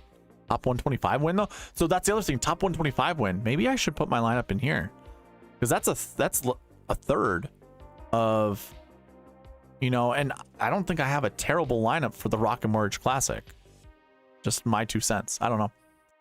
Anyways, let's move on.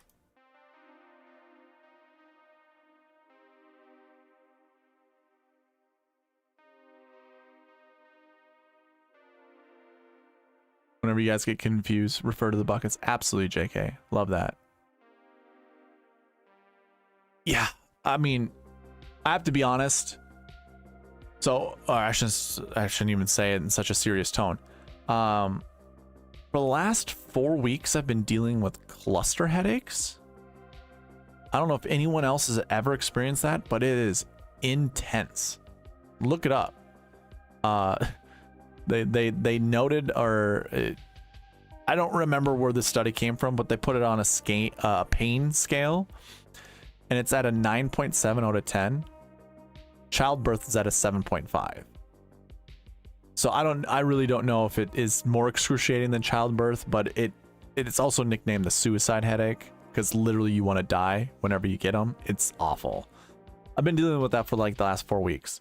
So when I'm not doing this, and I'm not building lineups, and I'm not trying to update my website, I'm having these headaches, and they suck. I'd love to be able to build like a Rainmakers optimizer where it has 5, it selects 5 golfers. But oh, by the way, hey, for all those that are interested, this is how you change it for Rainmakers.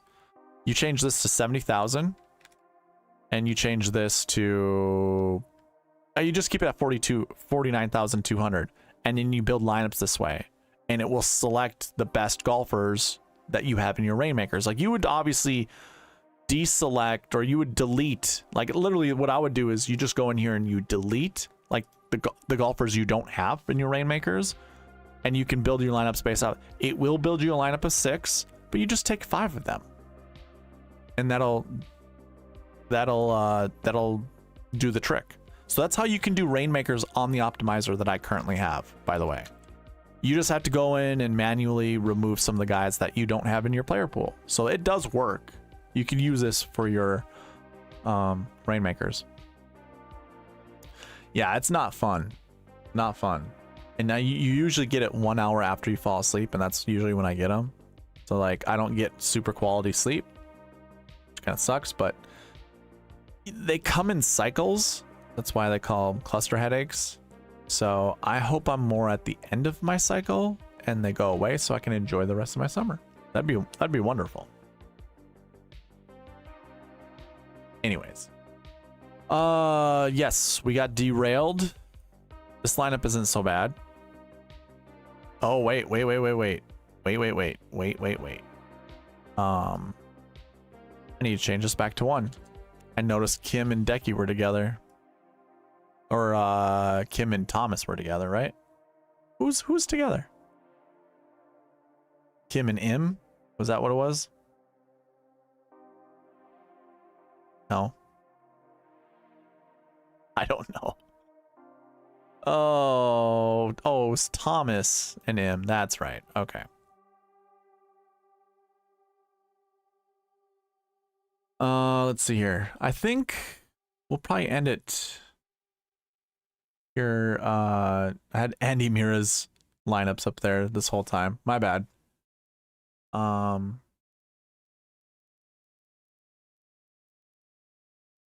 think we're doing all of Byron's, right? I don't know if there's another one, right?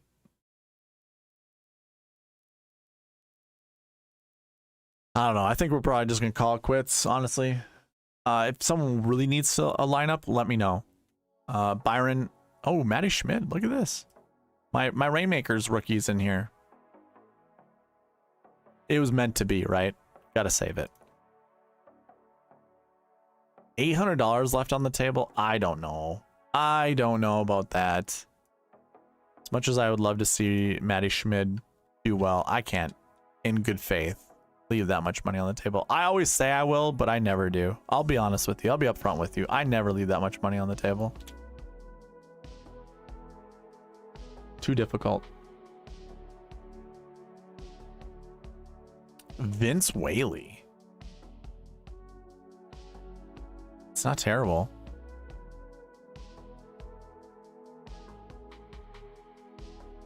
Homa Kim Im.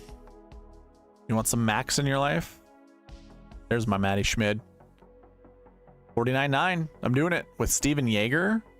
Be now Im, Yeager, Lashley, Novak, Schmid. Yep, doing it. Didn't really have to press the optimizer to find me Matty Schmid. It took 2 lineups. All right, I think we're gonna call it quits. It's midnight. It's even midnight for you, Byron. What are you doing up so late? Oh my God, here's your... There it is. This is what we're ending on.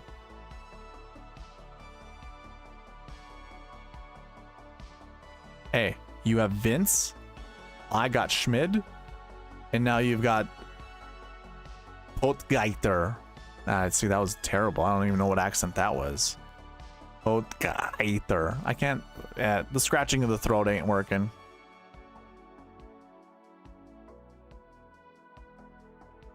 Potgeiter. It's your dude. Yeah, dude. And you got Thomas the Train, Richard Flower. Okay, you know this is magic. We're ending it here. This is, if anyone doesn't know, this is Byron's dream. He anchored down Sungjae, Andrew Novak, and Nate Lashley, and didn't want any other influence whatsoever other than using the buckets. And he got Tom Kim, which is a guy he's always been on before, and he asked me about this dude who I can't pronounce the name, Ostrich Potgeiter, to go with Ricky Fowler.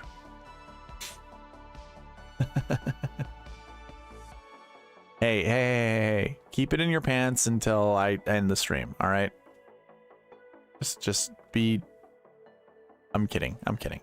Anyways, yes, I'm glad to have gotten through this.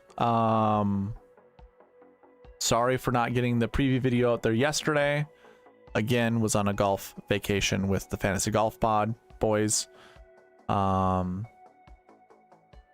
it was a fun weekend. Anyways, I think that's gonna be it. If you want to check out some giveaway reminders, watch the beginning of the video. Usually I leave them here, but I am a bit too exhausted for that. So we're gonna leave you right here with thank you. Ooh, that did not work. Try it again. Good night, Byron. Thank you all for watching. Please leave a like, comment, subscribe on your way out, and I'll see you in the next one. All right, bye.